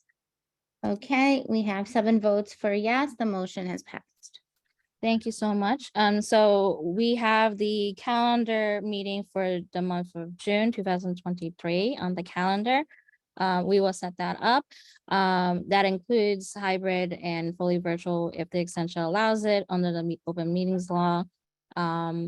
We will go back to the first item Councilmember Spencer has added to the open meetings law. So would you like to take that motion, Councilmember Spencer? So, yeah, I motion that, well, I need a little bit of help here. So the ideal is to keep it hybrid as much as possible. That's our position. So I guess so I want to motion that our remaining meetings, May 3rd, 2023, May 17th, 2023, and June 7th, 2023, remain totally virtual. If the law allows, and if the law doesn't allow that, it would be hybrid. So let me retract. So my motion is that the remaining 3 meetings of the year, May 3rd, May 17th, and June 7th of 2023, be virtual totally virtual if the law allows. If the law doesn't allow, then the remaining 3 meetings would be hybrid. That's my motion. Thank you. Do we have a second? I second it. Thank you, Councilmember Jones. Is there anything that any members would like to add to amend this? So we will move Before, to, sorry, before you continue. Mr. Spencer, when you're saying a hybrid, because we're gonna be hybrid anyway, like it's gonna go in our bylaws, we're gonna be hybrid continuing on. Are you talking about the members? You're talking about the audience? You're talking about both? Both. Okay. All right. Thank you. but currently, if as long as we are hybrid, members of the council are expected to be in person. So that will need to happen. And we will need to have a space, a location, and currently that space is at Tweed 52nd Chamber Street. Okay, so we will take roll call. Recording Secretary Montavon, if you're ready. Yes. Ms. Christy Angel, Yes. Ms. Constance Asiadale,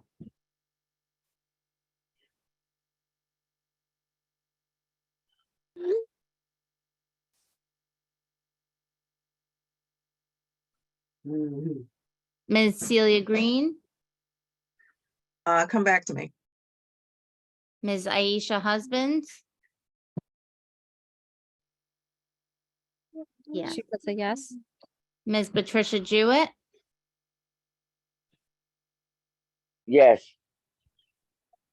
Ms. Joanne Jones, Yes. Ms. Christy Montavon, yes. Mr. Angel Morales, Mhm. Yes. Mr. Craig Spencer, Yes. and Miss Amy Ming Tsai. Yes. Ms. Celia Green, I'll abstain because I was clear at one point when Mr. Spencer made the motion. But since I am not sure at this point, since I still need clarity, I'm gonna abstain. okay, we have 8 votes for yes and 1 abstention. The motion has passed. Thank you, Recording Secretary Montavon. This completes the unfinished business of the business meetings. Before I go to the new business of the council, I'd like to check in with the interpretation rooms, Spanish interpreters and Mandarin interpreters. Can you please let me know if you have any participants in your room?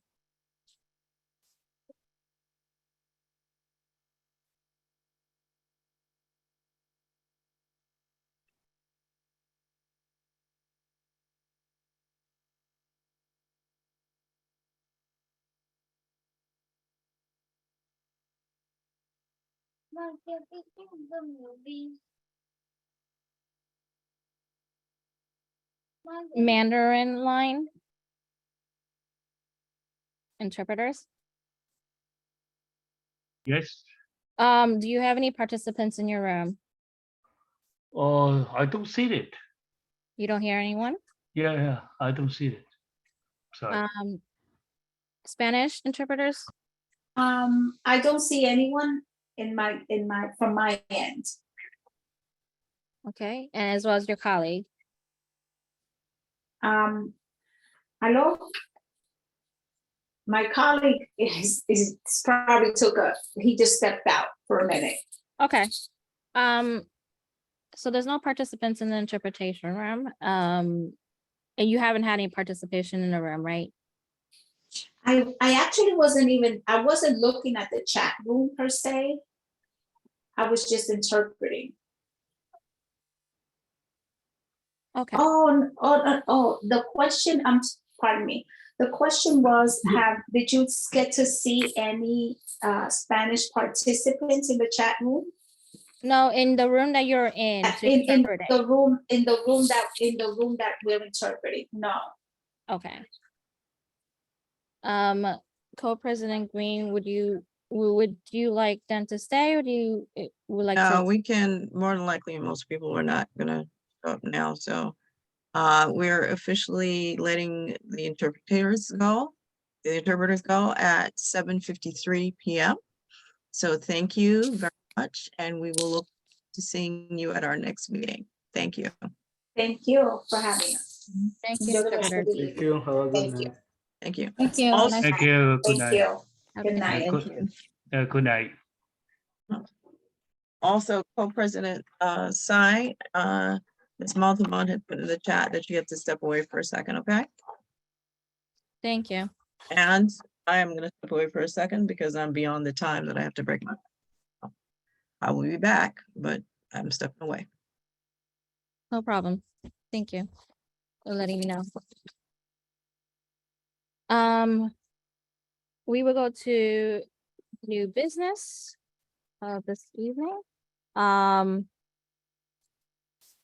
It is the discussion for the member request that was from our, I believe this was the last calendar meeting that was brought up in regards to member reports, other outside of the committee reports. There were some ideas and I'd like to bring it to the council again, since it was requested to have more discussion. Any council members would like to chime in?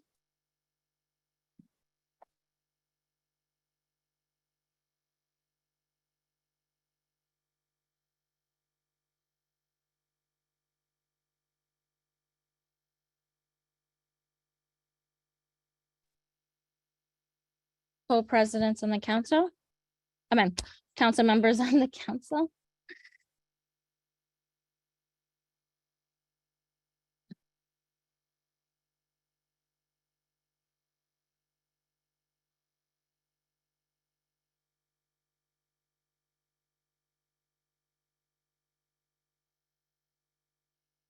Anybody can hear me?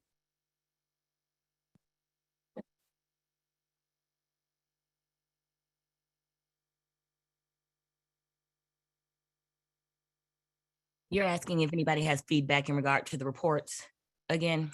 Yeah, it was brought up by co-president Celia Green. I at the last recall. council. Yes. I know that originally we were supposed to do the IPRs and then we were told not to do the IPRs.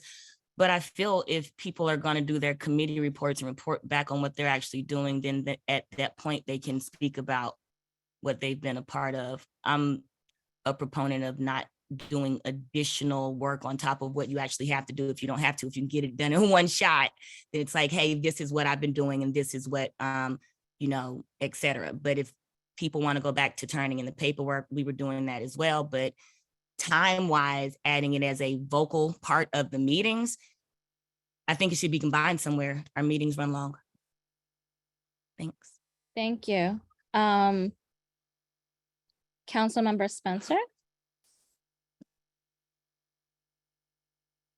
Councilmember Husbands, Councilmember Jones. Councilmember Jewett, anyone? Yeah, I'm rereading my notes. Forgive me, Co-President Tsai. Let me just give me a minute. Sure, no problem. We can still just, if any members would like to add it to the item on the agendas for the next few meetings, that's fine. It's up to the council. Councilmember Morales, Councilmember Jewett. And we can also come back to this after we go to the next few items. Councilmember Spencer. Yeah, I would, since Co-President Green had to step away, maybe if we could circle back.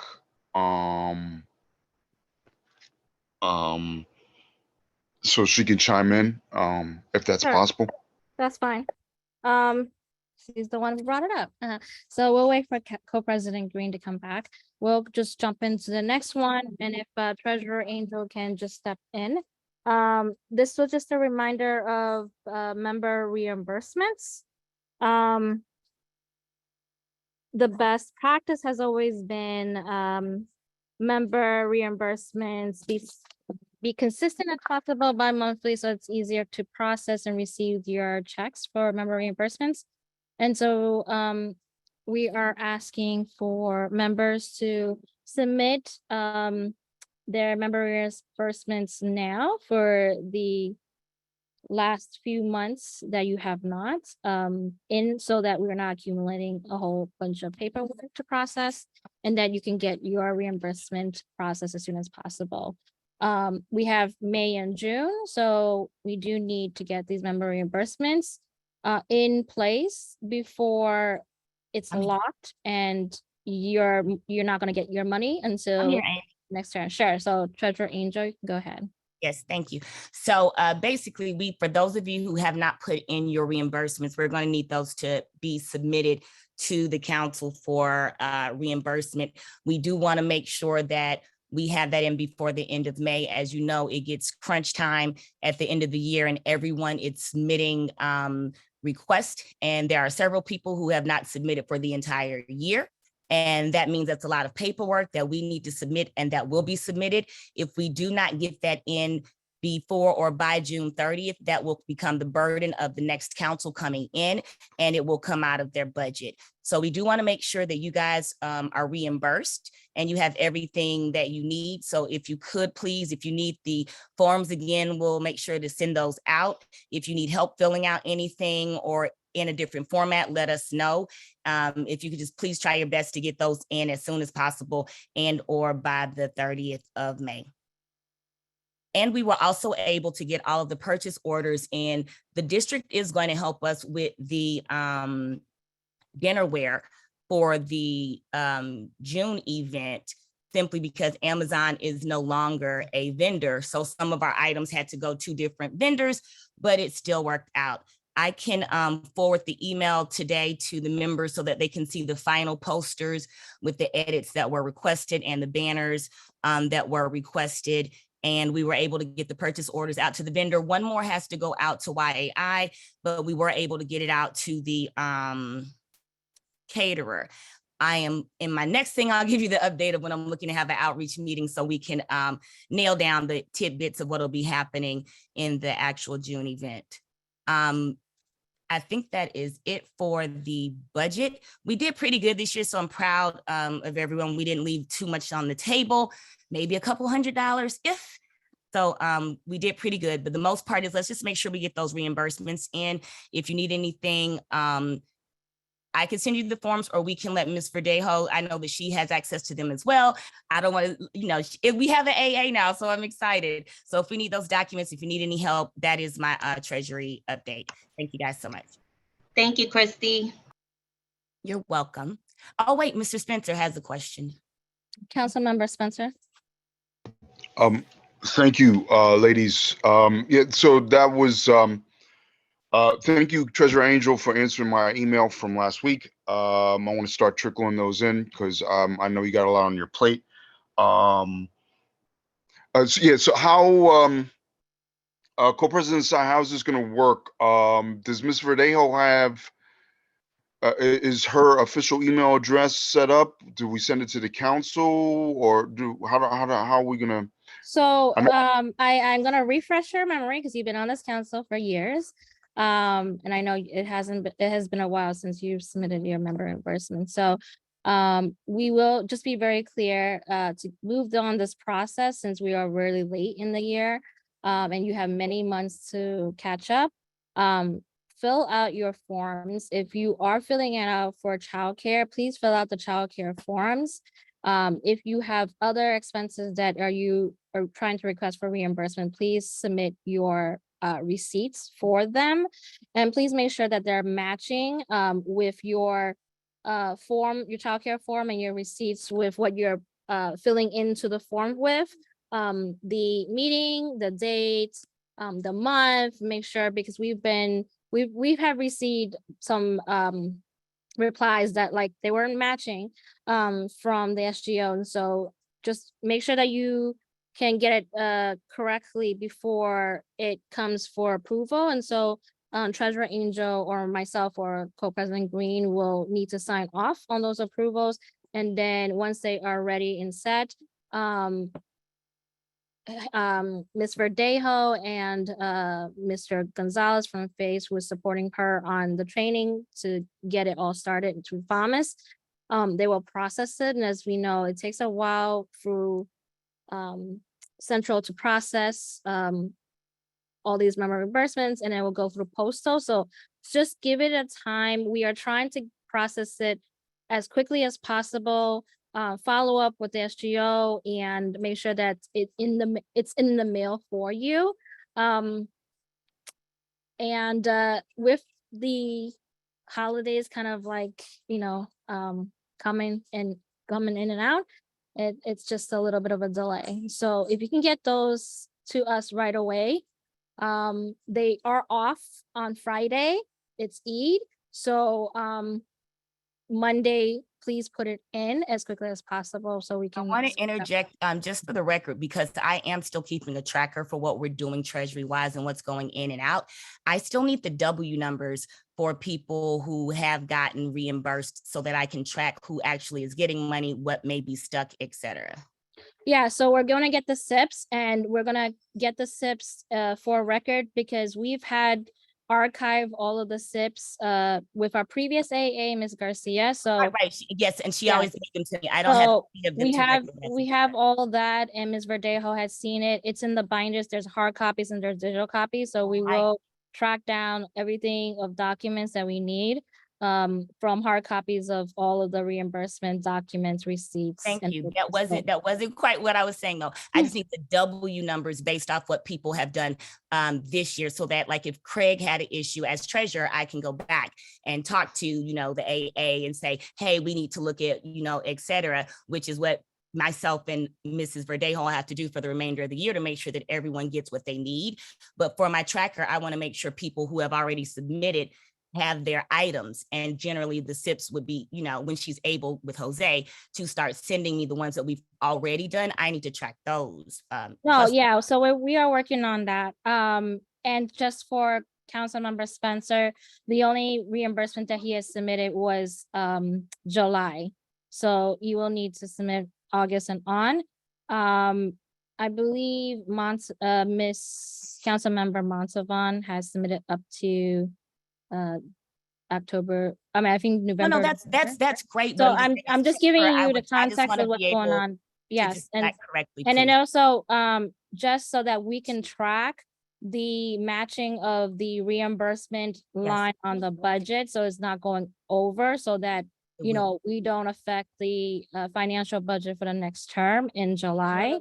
And also just to track that it's in process. So unfortunately, it's not like just an easy transfer to your bank account. Direct deposit is in the postal. So Right, so I hear you, but I just want to be clear and on record. As treasurer, I do have that stuff already. We had a tracking system that we've been using since we started, and I want to be able to have it up and functioning a little bit better now since I'm missing pieces. And I've asked FACE for it, and I know Jose was having a little bit of a struggle, and we now have an AA, so I'm requesting that it gets moving back in the correct order, that it goes, and that I can kind of get those pieces that are done. That's thank all. you. So We'll get much. it to you. Co-President Tsai. Councilman. Yes. Thank you. Thank you for the review. Yes, I am familiar with how to fill out. So my specific question was, how do I include Ms. Verdejo? So am I to presume at this point she only has access to the D75 council? Because I want to make sure when I submit this to correct parties. So does she have always have, as she is included, CC'd in all the emails so far. So you should be seeing her email, her direct email there. And she, as you always have done, you include Ms. Verdejo and the D75 council. Thank you. Myself and Co-President Green and Treasurer Angel. Yeah, she's the only one that I want to make sure she had an email. She'll be added along with everybody else's I've sent emails to. Thank you so much, Co-President Tsai. No problem. Co-President Green. Yeah, I just wanted to say I was back, and to thank Councilmember Angel for the update on the treasury report. Thank you. And I think she has some other items on her actual treasure report for the calendar as well. So we are gonna get back to the discussion for the member report that you had brought up yourself, Co-President Green, at the last calendar meeting. And it asked to bring back to the business meeting of this month. We can discuss it, but at this point, basically, we'd be discussing it for the next councils. Perhaps we'll leave it to them. I'm gonna suggest that. For the next council coming in, they can make up their mind if they want to do that. Rather than us deciding it and then them having to stick to it, so to speak. Would you like to add it for the item agenda for the next 4 meetings?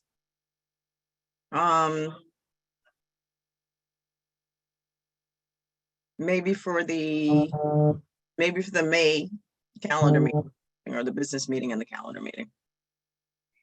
Okay. Business meeting, calendar meeting for the month of May. And just for the record, because I saw in the chat that and said I stepped away, so maybe you didn't hear what I said. I stepped away to break the fast. It's the month of Ramadan and Muslims fast from sunrise to sunset. Duly understand. Thank you so much. Thank you, Council. If there's nothing else, we will go back to a third item of the business.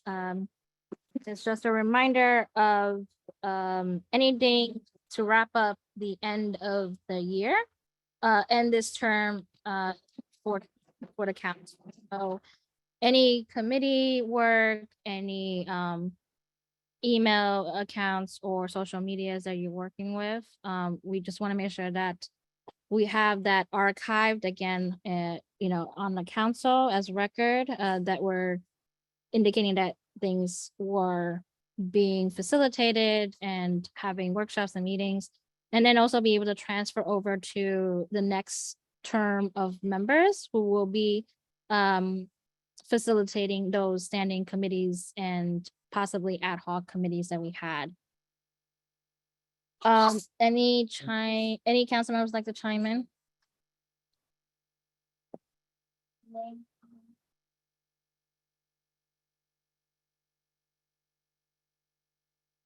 I'm sorry, Co-President Tsai. Can you say that again, please?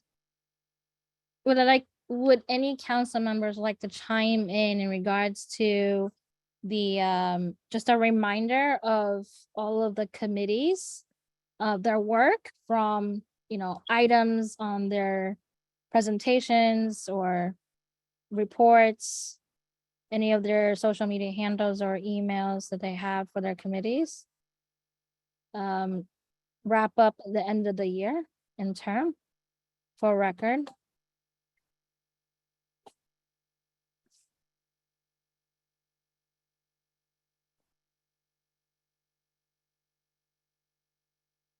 And did you want to add something to the annual report, council member Angel? Sure, where we are in the agenda. Are we in committees, or are you just asking me to randomly talk, or am I speaking? I'm just asking you on the on just a reminder for the committee reports and whatever they wanted to. So we're randomly jumping in for committees? If so, I'll go. No, we're not jumping into committees, but I know that you wanted you wanted a report from all of the committees for your. I know, but is it my time to speak for it? Is that what you're giving me now? Yeah, if you wanted to chime in on the committee, like wrap up for the end of the year, for the end of the term. All right, so for the annual report, I'm not sure where we are, but just for that, we will be the templates and stuff. If you've looked at the last report, basically the back of it shows what the template is. I'll send that to you guys. You can go ahead and start working now. You want to talk about the glows and the grows of your committee. When did you meet? What topics did you discuss? What are your accomplishments? What recommendations do you have to offer, et cetera. We'll make sure to give that to you. You can keep it in brief or you can have it expansive. I do hope to get the end of the year reports out in all languages, hopefully by the first week of May, so we can get that out. And then hopefully we'll be in a position so that the next council, when they come in, they already have our piece to that. They just need to take the data that we have and are getting in and be able, and they'll have to have some additional data by the time that they start to be able to complete the report. So I don't have a deadline for that yet, but I feel like if I have a couple of people's already, but those of you that need help, if we can try to touch base before the middle of May, that would be cool. I know Mr. Spencer's already reached out and a few other people, but if you do need assistance, just let me know, because I haven't heard from a few people, but I'll still try to reach out to you proactively. And that's it. Should I go into outreach or no? No, we'll go to, if we're finished with the business meeting, we'll just go into the calendar meeting. So, if there's any new businesses or new topics or remaining future items to agendas, we're gonna touch it on now. Any council members would like to bring something to the floor now? On any new business, presentations, item agendas?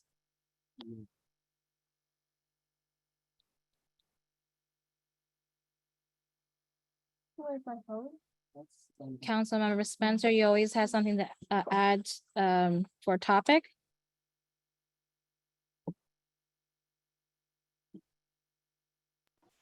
Thank you, Co-President Sai. I'm a little bit silent today. I'm silent for now. I may be more vocal next month. I'm silent for now. Thank you. Thank you so much.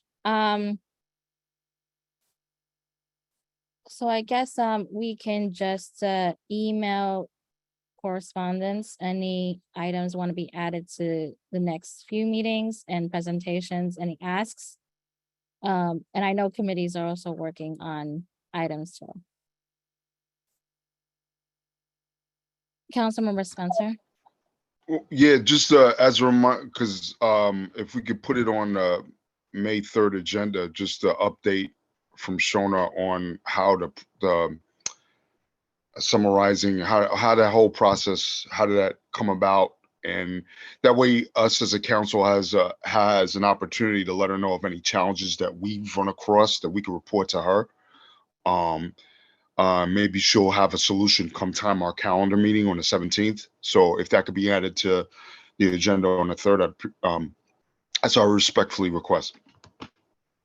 Okay, so I will reach out to Shona and ask her if she can, and I think she's here, but I don't know if she can hear us. If she is available to come to the May 3rd and just update the council. Yep. Okay. I will be there on the 3rd. Thank you. Thank you, Shona. Thank you. Okay, if we have no more other items to add for future agendas, we can adjourn, and we will need a motion to adjourn the business meeting to go into the calendar meeting for the evening. Any council members would like to motion to adjourn? Motion to adjourn. I second. Motion by Councilmember Jewett and second by Councilman Spencer. Do we have any oppositions? Abstain? And if we can adjourn, say yes. Okay. Hearing none, we are now adjourned. Hearing no oppositions and no abstentions. Thank you, Co-President Green. So we're gonna just take a 5 minutes break for bathrooms and waters and whatever else you need to do and come back. It is 8:17 and we'll come back in 5 minutes, 8:22. Thank you.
Council members, are you back?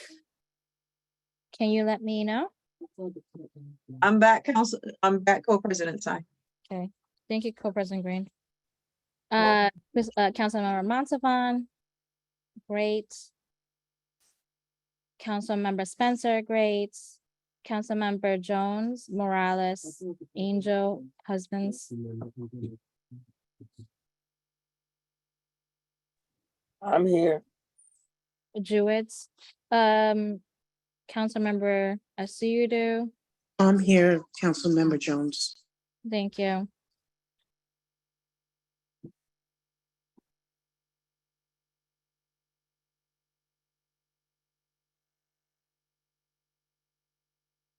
Okay, I think we're here. We are going to call to order our calendar meeting for the month of April, Wednesday, April 19th, 2023. It is 8:23 p.m. And we're going to begin roll call. Ms. Verdejo, would you like to do it this time, or are you still uncomfortable and requesting? So I can do this roll call. This is for the calendar meeting, correct? Correct. Okay. Yep, I can go with it. I have no issue. Okay. All right. So we are going to do the calendar meeting today, April 19th, 2023 at 8:23 p.m. Christy. Present. Constance. She put it in the chat. She's here. Okay. Celia. Present. Present. Aisha. I'm sorry, Aisha. She's here. She's here. Okay. She's just getting Patricia? connected. Patricia Jewett. I'm here. Okay. Joanne Jones. I'm here. Christy. Present. Present. Angel Morales.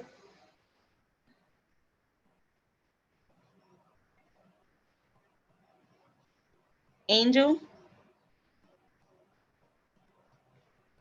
Okay. Craig Spencer. Present. Okay. And Amy. Present. Okay. Thank you. Thank you. Since we have our superintendent's team and our presenter conducted theirs report earlier, we will just move on to committees. But before we do that, Councilmember Husbands.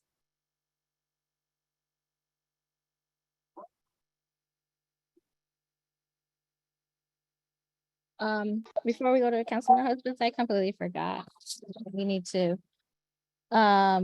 I will keep timekeeping and we will go to motion to adopt the agenda for this evening. Any council members bring to discussion for the agenda? Councilmember Husbands, your hand's up and you're muted.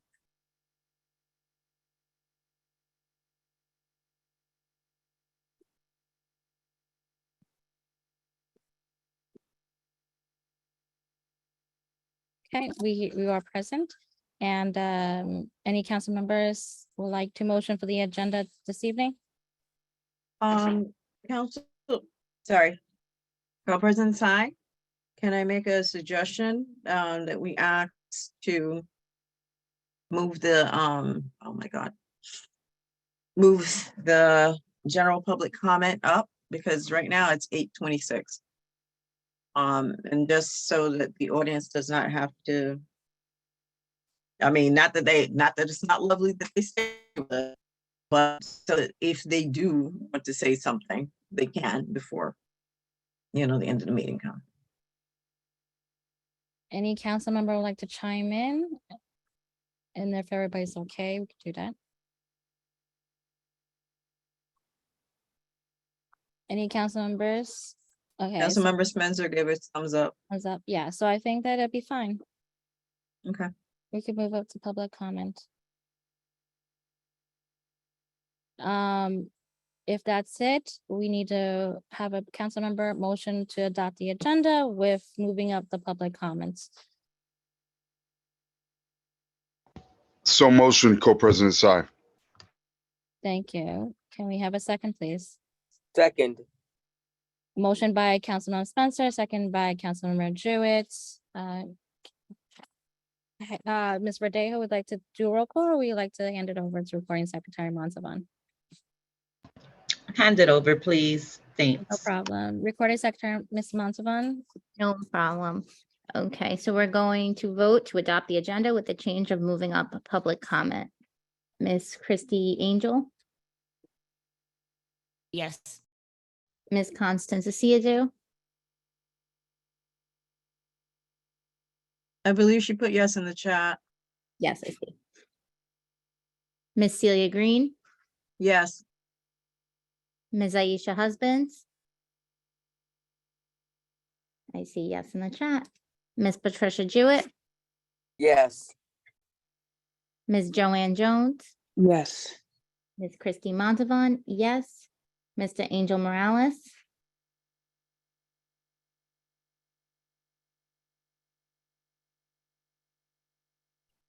Mr. Morales,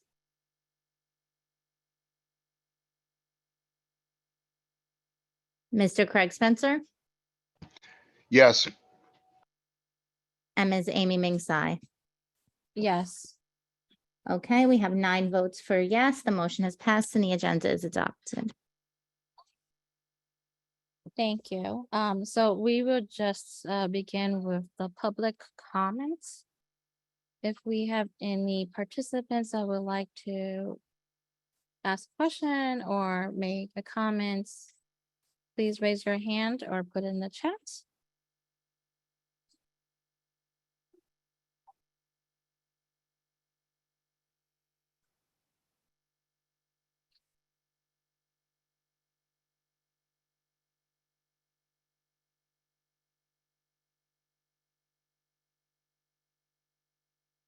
Councilmember Spencer. Thank you, Co-President Sai. I'd like to remind our constituents, voting starts Friday. Voting for this council and Education Council starts Friday, April 21st through NICSA, ends May 9th. So please make sure you guys are all signed up and let us, this council, know if there's any concerns, issues. It's important that you guys vote and make sure this council remains as strong and gets stronger. We want to thank you for your support. So yeah, April 21st to May 9th, vote, vote, vote, vote, vote. Thank you, Councilmember Spencer, and thank you for your ad hoc committee as well in that work of the elections. And again, share it with the D75 community. I'm not sure. I see Superintendent Luson in the space, so I'm not sure if he gave a hello because I had stepped away. Co-President Green, did Superintendent Luson say hello? Hi, Amy. I definitely can give a hello. Hi, everybody. I was having a lot of connectivity issue. I was so very happy that Deputy Superintendent Kleinberg stepped in, and I have been, attending with you. I know Shona shared some updates regarding summarizing, and Mark spoke about Autism Month with you. So I am here for anything else that you may need, and always a pleasure to share space with you and be in community with you. Thank you so much, Superintendent Luson. Of course. And we were expecting you, and we were just like concerned about if everything's Yes. okay. So I'm glad you're here in this space. Thank you. I appreciate it.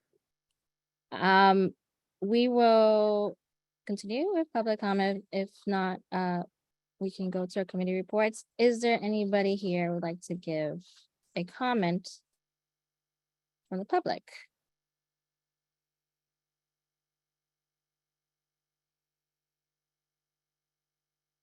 I don't see a hand up and I don't see a chat, so maybe we can come back a little later. Since we have the superintendent here, is there anyone who would like to ask him a question? Council members or public?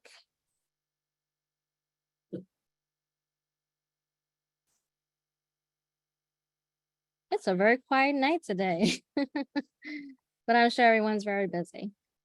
So we'll just go into the committee reports.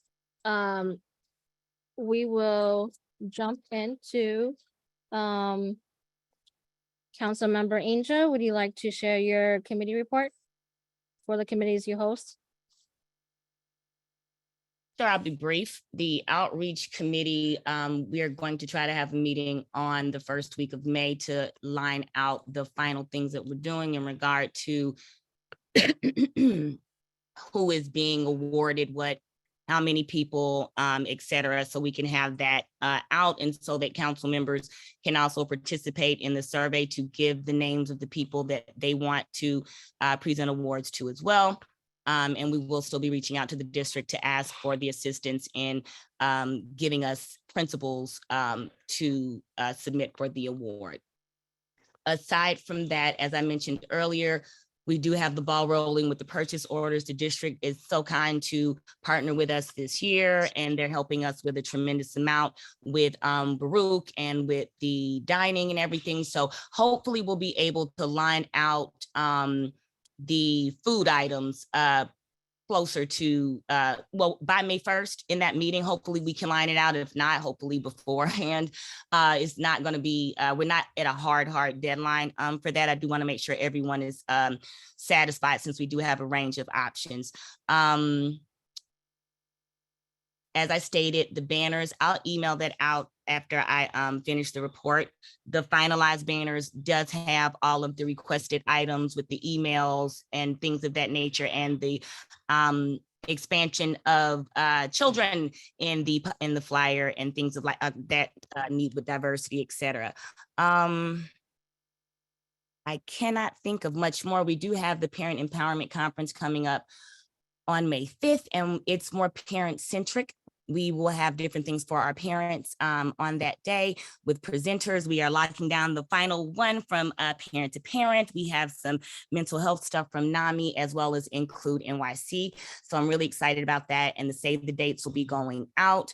Trying to think if I am missing anything else. I cannot recall as of yet, but I think that's it, outside of the fact that the surveys that I'll be doing with the annual report, since that goes wide with outreach, et cetera. But what I do want to put on the record, just so that it's known moving forward and into the next council for whoever's here or for whomever will come, there will need to be a new vote on the subscription in Wix, so that we can have it expanded to reach more people. They went and downgraded a lot of plans and changed the reach of what you can to get to people now. So it's a little bit, I won't say it's a little bit more complicated, but they need to make sure that they keep that expansion that we originally had open. And that is it for outreach. Annual report, duplicate of what I said earlier. We need to make sure we get, I'll give you guys the templates, try to make sure by the mid-April, if mid-May, if you need help, let me know. I'll try to reach out to everyone just so we can close the loop there, and then get any of the data that we do not have now for the next council as they come in to set up the second portion to finish the report. Does anyone have any questions? If not, I give the floor back to you, Co-President Tsai. Councilmember Spencer. Thank you, Co-President Tsai. Treasurer Angel, so this week's thing, when is that change? Is that something that just automatically happened? And like, I'm just a little concerned about if we vote on something now, I don't want to, hopefully it's something that the next council could hold, you know, It wouldn't. So Oh, specifically, I want to know when did this changes with the Wix occurred, and then number two, do we have to vote? If we vote now, will it just will it prevent them having the next council having to vote on that later? No, it wouldn't. No, it's nothing like that. The next council or the next outreach chair, whoever comes after, will get set up with a whole outreach Bible of this is what you need to do, this is what you have, etc. For us, in a sense, we still have all the emails, so we're still reaching out to the people, but there's an easier component of like, if you have MailChimp and you can just press boom and it goes out to everyone versus you have to physically or manually do it yourself. So there's no space where we're not reaching people. It's just the ease of for the next council. I see. Thank you. You're welcome. Are there any more questions? I don't see any. And I don't see any hands up. So we can come back. If there's any questions, we will go into Council Member Montalvan. If you're ready, do you have anything to share in your committees? I don't have too much of an update. We had a really nice committee meeting on March 29th, and we had a really great presentation from Jackie Tripodi, who gave us a lot of really valuable information. And coming up on May 5th is the big resource fair, Senator Lanzer's resource fair in Staten Island in the JCC. So that's another good event for parents to attend if they're looking for resources. Thank you. Again, we'll come back for questions. Council Member Husbands, I'm not sure you're able to speak at this time, or any other members that will fill in if she had to chime them in. Sure. Okay. Council Member Thank you. Johnson. Yes, thank you, Co-President. So I'm going to be speaking on Aisha's Council Member Aisha's behalf, and I'm going to give the safety report for this evening. So the Safety Committee provided a workshop on April 6th, and this workshop was about assessing health insurance. Some of the key stakeholders that were in that meeting were Robert Stevens from the New York State Department of Health and Mental Hygiene, the Office of Health Insurance Services. We also had Aisha Green, who is the director of the Children with Special Healthcare Needs Program, and Sharon Gould, director of committee operations. Some of the things they discussed was around their mission, which was healthcare being a human right that everyone is entitled to, the belief that an ounce prevention is worth a pound of cure. And they were talked about not having access to health insurance cannot continue as a reason for or a barrier to any individual seeking healthcare for acute or chronic issues. Some other topics included healthcare grants for children with special healthcare needs are available along with insurance assistance to those 65 and older who currently have Medicare. In addition, options were available to all New Yorkers for free or low out-of-pocket costs, regardless of economic status, immigration status, or age. Other topics were insurance options for those who are undocumented. They talked about New York City and New York State being a sanctuary city, which essentially prohibits local agencies from cooperating with immigration and customs services regarding undocumented individuals. This also allows and provides help and safe refuge for undocumented individuals. Now, we're going to be supplying some contact information in regards to that. We ask that you please, this will be available on the CCD75 website. I'm in my other hat, CDC. We ask that you contact Robert Steffens. We'll give the information in the chat if you don't mind, Aisha. Robert Stevens will supply his email, his phone number. We'll also supply the contact information for children and youth with special healthcare needs program. We have that phone number. We have the NewYorkCity.gov health health coverage and search, which is CYSHCH. We'll provide that information in the chat. We'll also have a phone number for 65 and older living with disability, that phone number.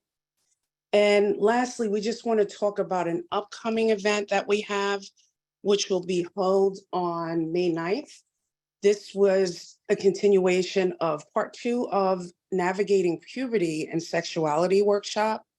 The flyer will be distributed in the upcoming week. And the Safety Committee also has an upcoming meeting. The presenters will be from Autism Speaks. The topic of discussion will be maintaining safety in the community and safety at home. Again, if you have any questions or concerns or suggestions, we please ask that you reach out to the chair, or you can reach us by email, which is ccd75safety@gmail.com. Again, that's ccd75safety@gmail.com. Again, Aisha will put the information in the chat for the health insurance options for those individuals that I mentioned. Are there any questions or concerns about the information that I just reported on? Okay, I'll pass it back to you, Co-President. Thank you. We will come back for questions. I will go to Councilmember Spencer. Do you have a report for any of your committees that you facilitate? Or are you planning to do so? Councilmember Spencer?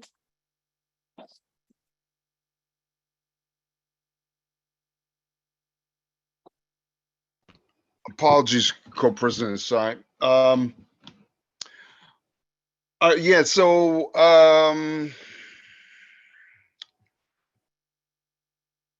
at this point, like I said, speaking with the ad hoc committee activity first, the focus will be on, because I don't know if it's going to be viable to have a meeting before the end of the deadline, which is May 9th. But the focus will be on what do we leave for the next council. And I need to touch base with you and Co-President Green, just how to plan this out based on my busy work schedule. And I don't know how you're doing it, Co-President Green. I only have one child that's graduating, but it's getting hairy out there. The time is, whew, I don't know how I made time for this tonight. It's crazy. But I have the senior. She's graduating in June, inclusion. So I have some challenges with my schedule, but my outgoing activity I want to be is, as you have stated, as Treasurer Angel has stated, just leave it for the council, leave it better than how we found it. And I want to have our constituents, give our constituents an opportunity to speak about what they've come across, leave that for the record, and for the next council to act on. So I hope to give a better update on the 3rd of May for that. In terms of capacity and utilization, that has also been a challenge for me. I see in the chat, Ms. Dayam, I'm sorry if I'm mispronouncing your name, Dayam, and if you're here, feel free to come off and mute.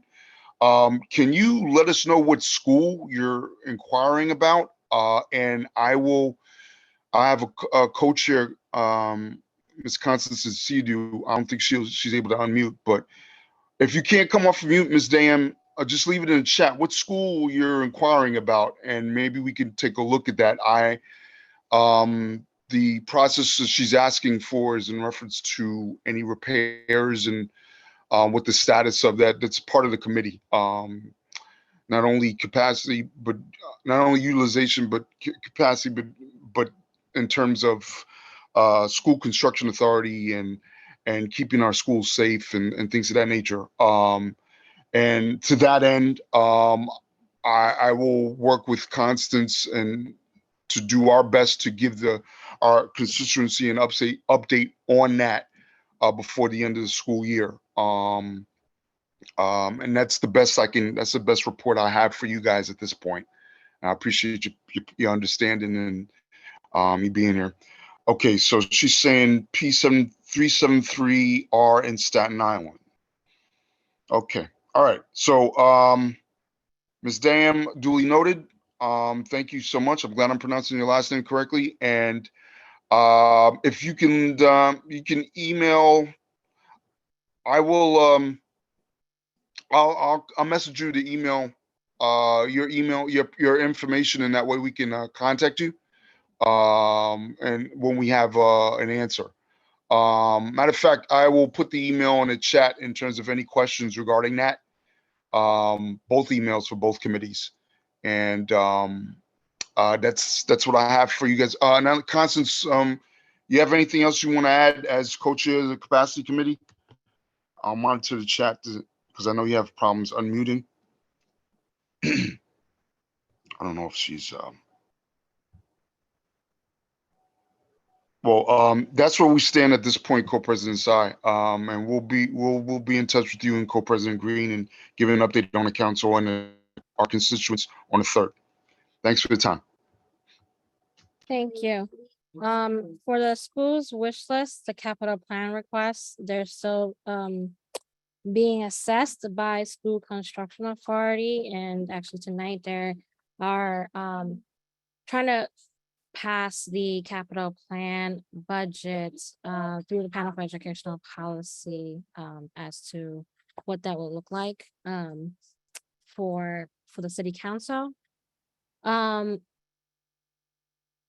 Council member Jewett or Co-President Green, I know Council member Asudu is unable to unmute her audio. So if either or can fill in any of the committees. Councilmember, I'm sorry, Councilmember Asidu is planning to have a bylaws meeting sometime soon to add whatever it is we spoke about in the last meeting, and I can't remember what it is off the top of my head, meaning last month's meeting, to that agenda. So we can take care of that, plus the things that Councilmember Spencer has discussed. But for the other committees that I'd have to defer to Councilmember Jewett.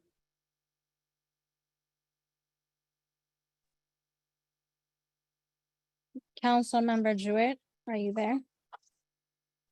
Yes, I am. I think you and Councilmember Asudu was taking on the busing in the curriculum, Yes. and you were hosting the legislative. You have any updates?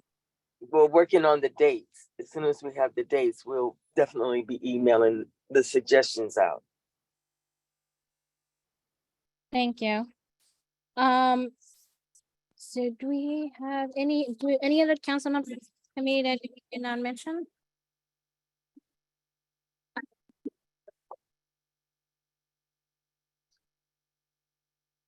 So we will move on to, is there any questions from any council members for the public?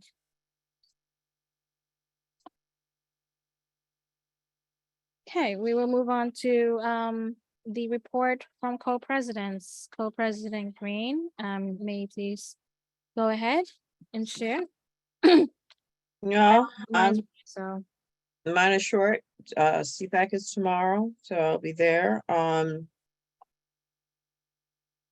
And for anyone who doesn't know, for the audience in general who doesn't know, because I know the council members already know, CPAC basically deals with is the President's Council of President's Council. So the 30, I think it's 36 or so President's Councils, or 38, something like that. There are 5 citywide, borough-wide rather councils. And the 5 borough-based councils are for high schools, and there are 32 CECs, individual community district councils, president's councils. So that's what CPAC is. It's a generalized meeting where the chancellor attends. Sometimes he doesn't, but most times he does.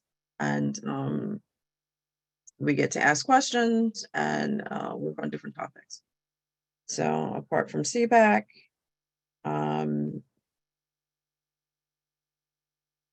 yeah. Apart from CPAC, there have been a number of other meetings and committees, all basically around the same issues. There is a new group that is working on fair student, working on class size that was just announced yesterday. So I think Ms. Hameson is going to be at the helm, Leonie Hameson. And there are a number of CEC members and President's Council members and just general parents and different committees that are on it. And what and that's about it for now. There's a lot of stuff in the planning stages right now. I see a hand up, Ms. Molinas, go ahead. Good evening, Wanda.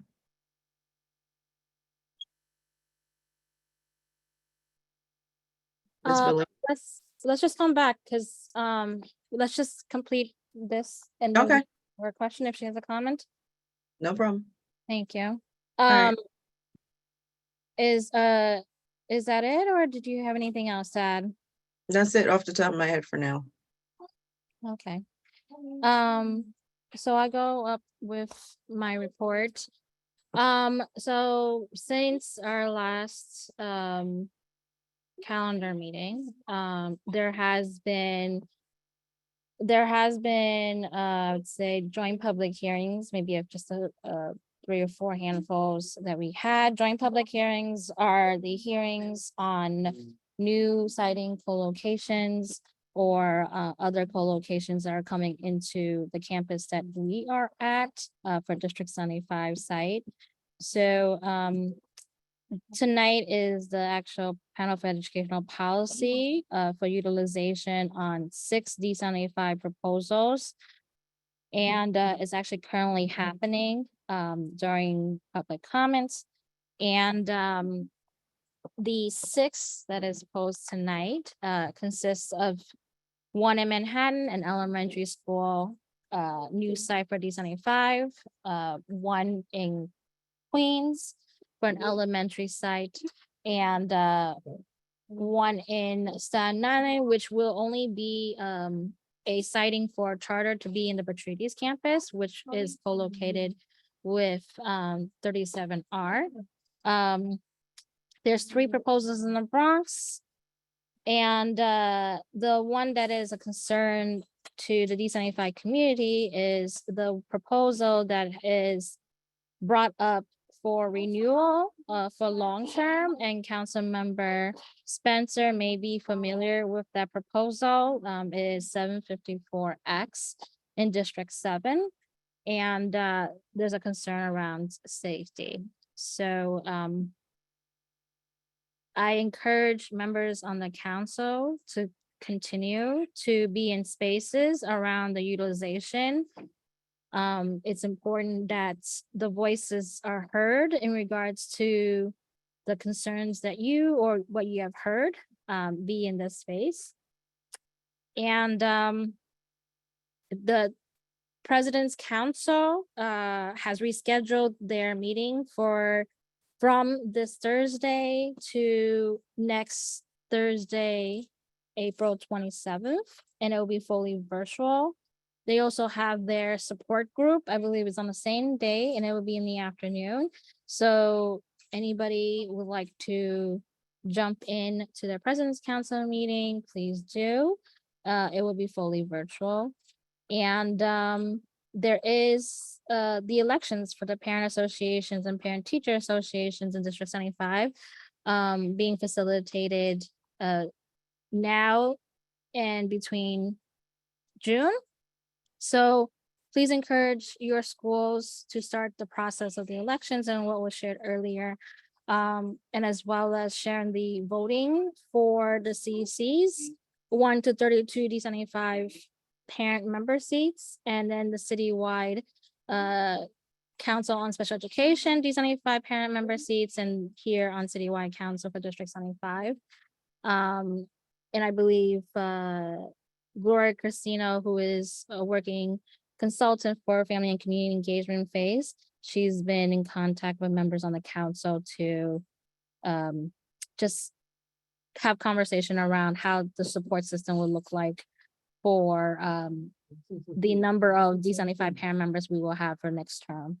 So that's on top of my head right now, but again, if anything, any members would like to share, please send it through email so that we can always incorporate what the work you have been doing and the work that the council as a whole is doing. So I don't have anything else right now. So if co-president doesn't have any, co-president Green has nothing else, we can go to Treasurer Angel for anything else that she did not share earlier, but would like to share now. Yes, I would like to actually share the, let me see. Just the full budget so everyone can see where it actually is now. We were able to use the monies for printing at the top line there. It's down to $1. We weren't able to get the tablecloths. That was the one thing that we were not able to purchase. So the banners and the sign-in tablecloth with the signage for CCD75, that is in the process of being purchased. As you see here, parent involvement, we were able to use everything but that $260. That's what we were using for the flatware, but the district is now helping us with that. So that was a very nice save in that space. As you see here, we do have only $3,881 that's been committed, meaning that that's how much we've spent out for reimbursements. We do have $16,190 left.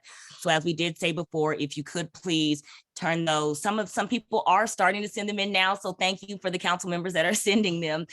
So for everyone else, as long as you could, to the best of your ability, I know we're all really busy, but if you can try to trickle those in, we would be very appreciative. We were also able to go ahead and get the PO for our presentation for YAI, as Joanne and Chair Husbands mentioned, with the Navigating Puberty series. We are very happy about that. For any parents that do want to get the free booklet that is going to be coming out with that, please do email us at the D75 Council and or D75outreach@gmail.com, and we will make sure that you get access to the free book and guide that will be coming with the series. We'll make sure that information is out in the newsletter and with the flyers, as Chair Husbands did mention as well. Other than that, this is what we have in front of us. We just need to wrap up the reimbursements, and that is that. I don't think we had any more questions, but if we do, go ahead. If not, I do rescind the floor back to the chair. Thank you. You can take down the shared screen. Thank you so much. Do we have any members on the council that with questions? Would like to make a comment?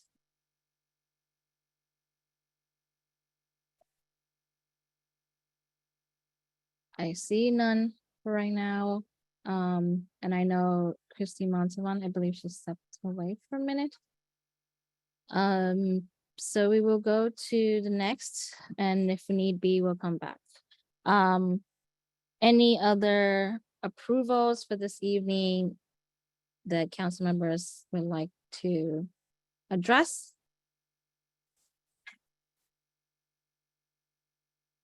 Co-President Tsai, Ms. Belinas had her hand up for a while, if you don't mind, if we can go to her and then come back, because she could have a question for us in general. I don't know. Yeah, that's fine, but since I understand she came in late, but I just wanted to get away. Let's have what we have on the agenda that was out to the agenda out the way, and then the next item is actually the public comment. So if anybody doesn't have any other approvals that they want to address, we can just go to public comments.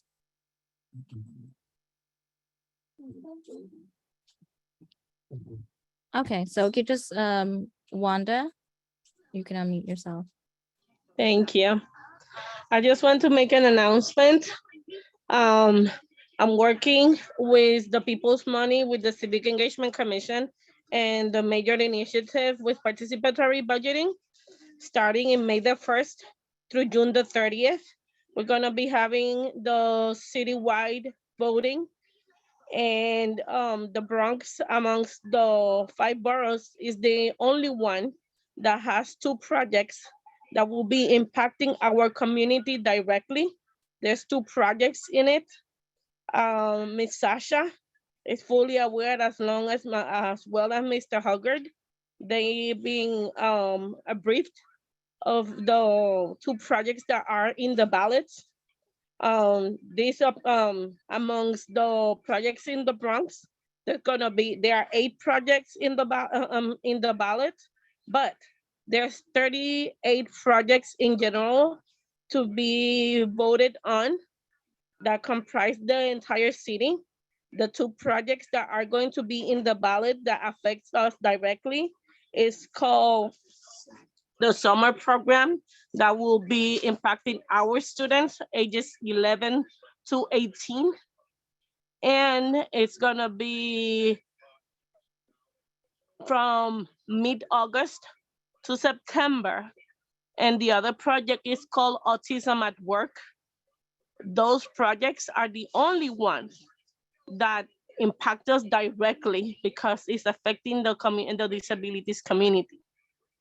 I'm telling you that because it's coming from the Bronx and we need the entire community, CCD75, all the schools to vote for them. If we manage to get the projects to win, we're gonna be funded $265,000 each. Out of the 8 projects from the Bronx, 3 projects will be funded. I do have the email with all the projects, including the one from the within the other boroughs. There's too many. I do need to share it with you guys.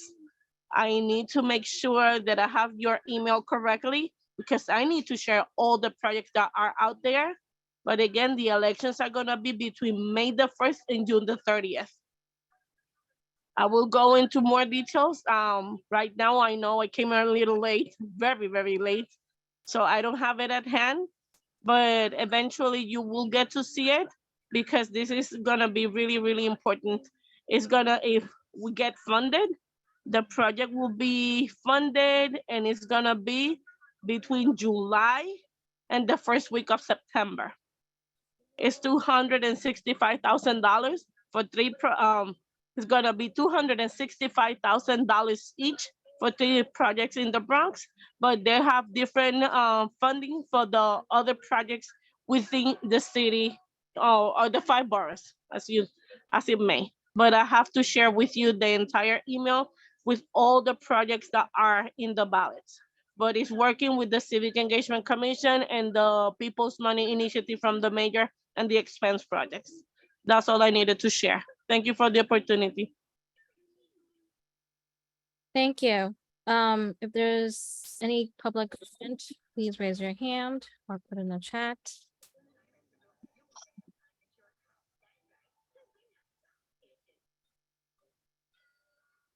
No, still don't see any.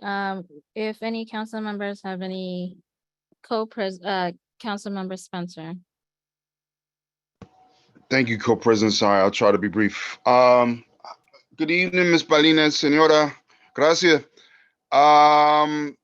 These projects, you're gonna email the council, and is this something that once it's approved,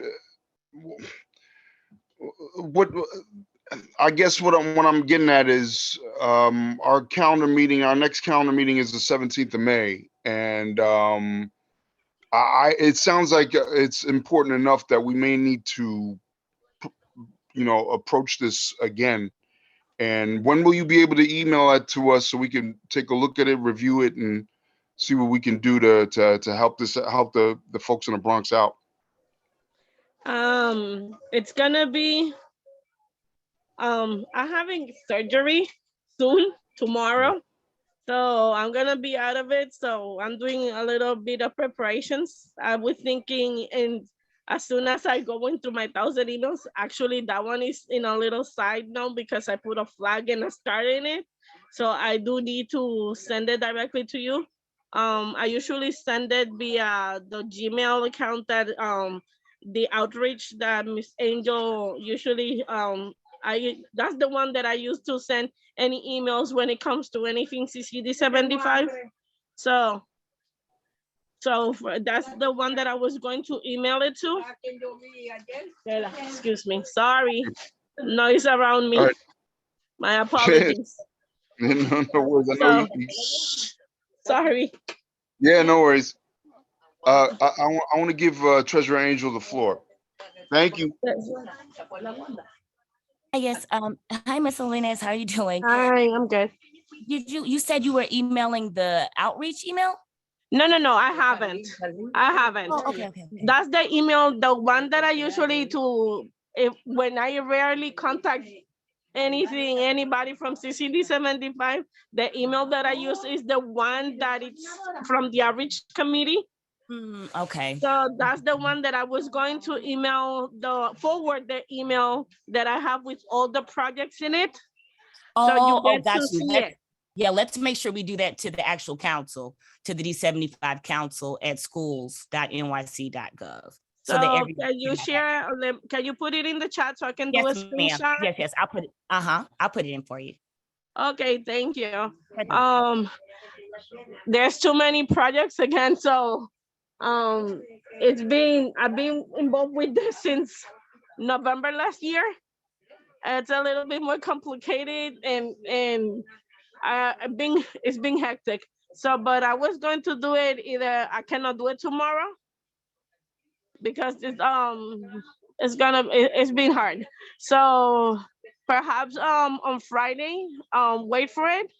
We do have a little bit more time because the voting starts in May the 1st, but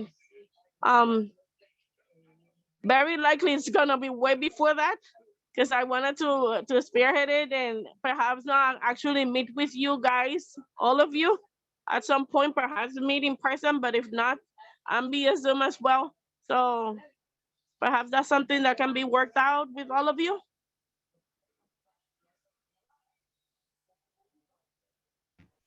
Thank you, Wanda. We will follow up with an email. And if any way, you can share us if there is a website or some link that we can share it within us and our constituents, that would be really helpful. That has information that can support all the projects. And if there's any projects throughout the other 4 boroughs as well, that you can provide. Since we are citywide, I just want to be mindful that yes, we have members here that are from other boroughs as well. So thank you so much, Wanda. You're welcome. We're gonna move because it is pretty late and we had 2 meetings. It's a long night. So just to wrap it up, is there any announcements that council members would like to add?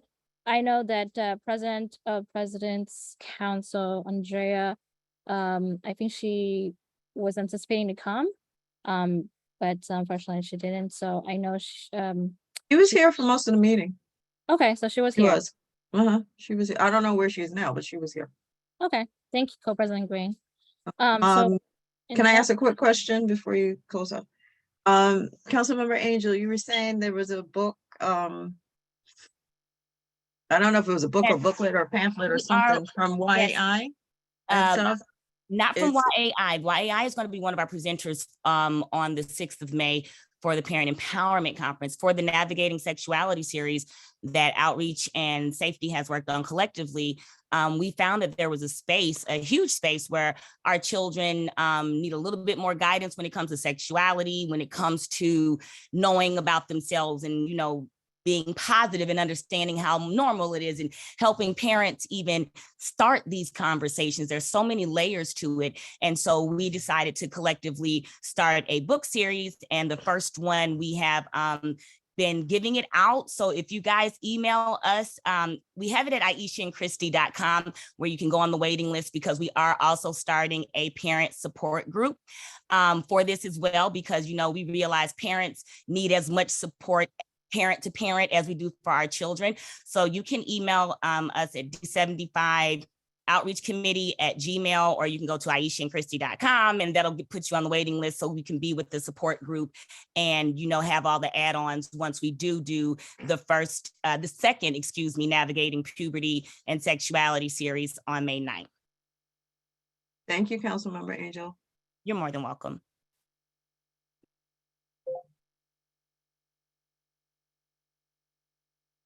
Anything else, Co-President Green, or any members of the council? All right, well, I would like to say, because this week is, well, the end of the week anyway, is the Eid. So for all those who celebrate, Eid Mubarak, Eid Kareem. And I hope you and your families are safe and sound. And that's it. Thank you. So to adjourn, we need a council member to make a motion and have a second. Any council members like to make a motion? Councilmember Spencer, I see your hand. A motion to adjourn. Thanks, everybody. Can we have a second from a council member?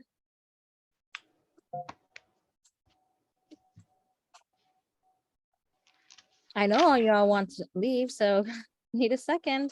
I second. Thank you, Councilmember Montafon. Anyone oppose, abstain? And if we all cheer yes, then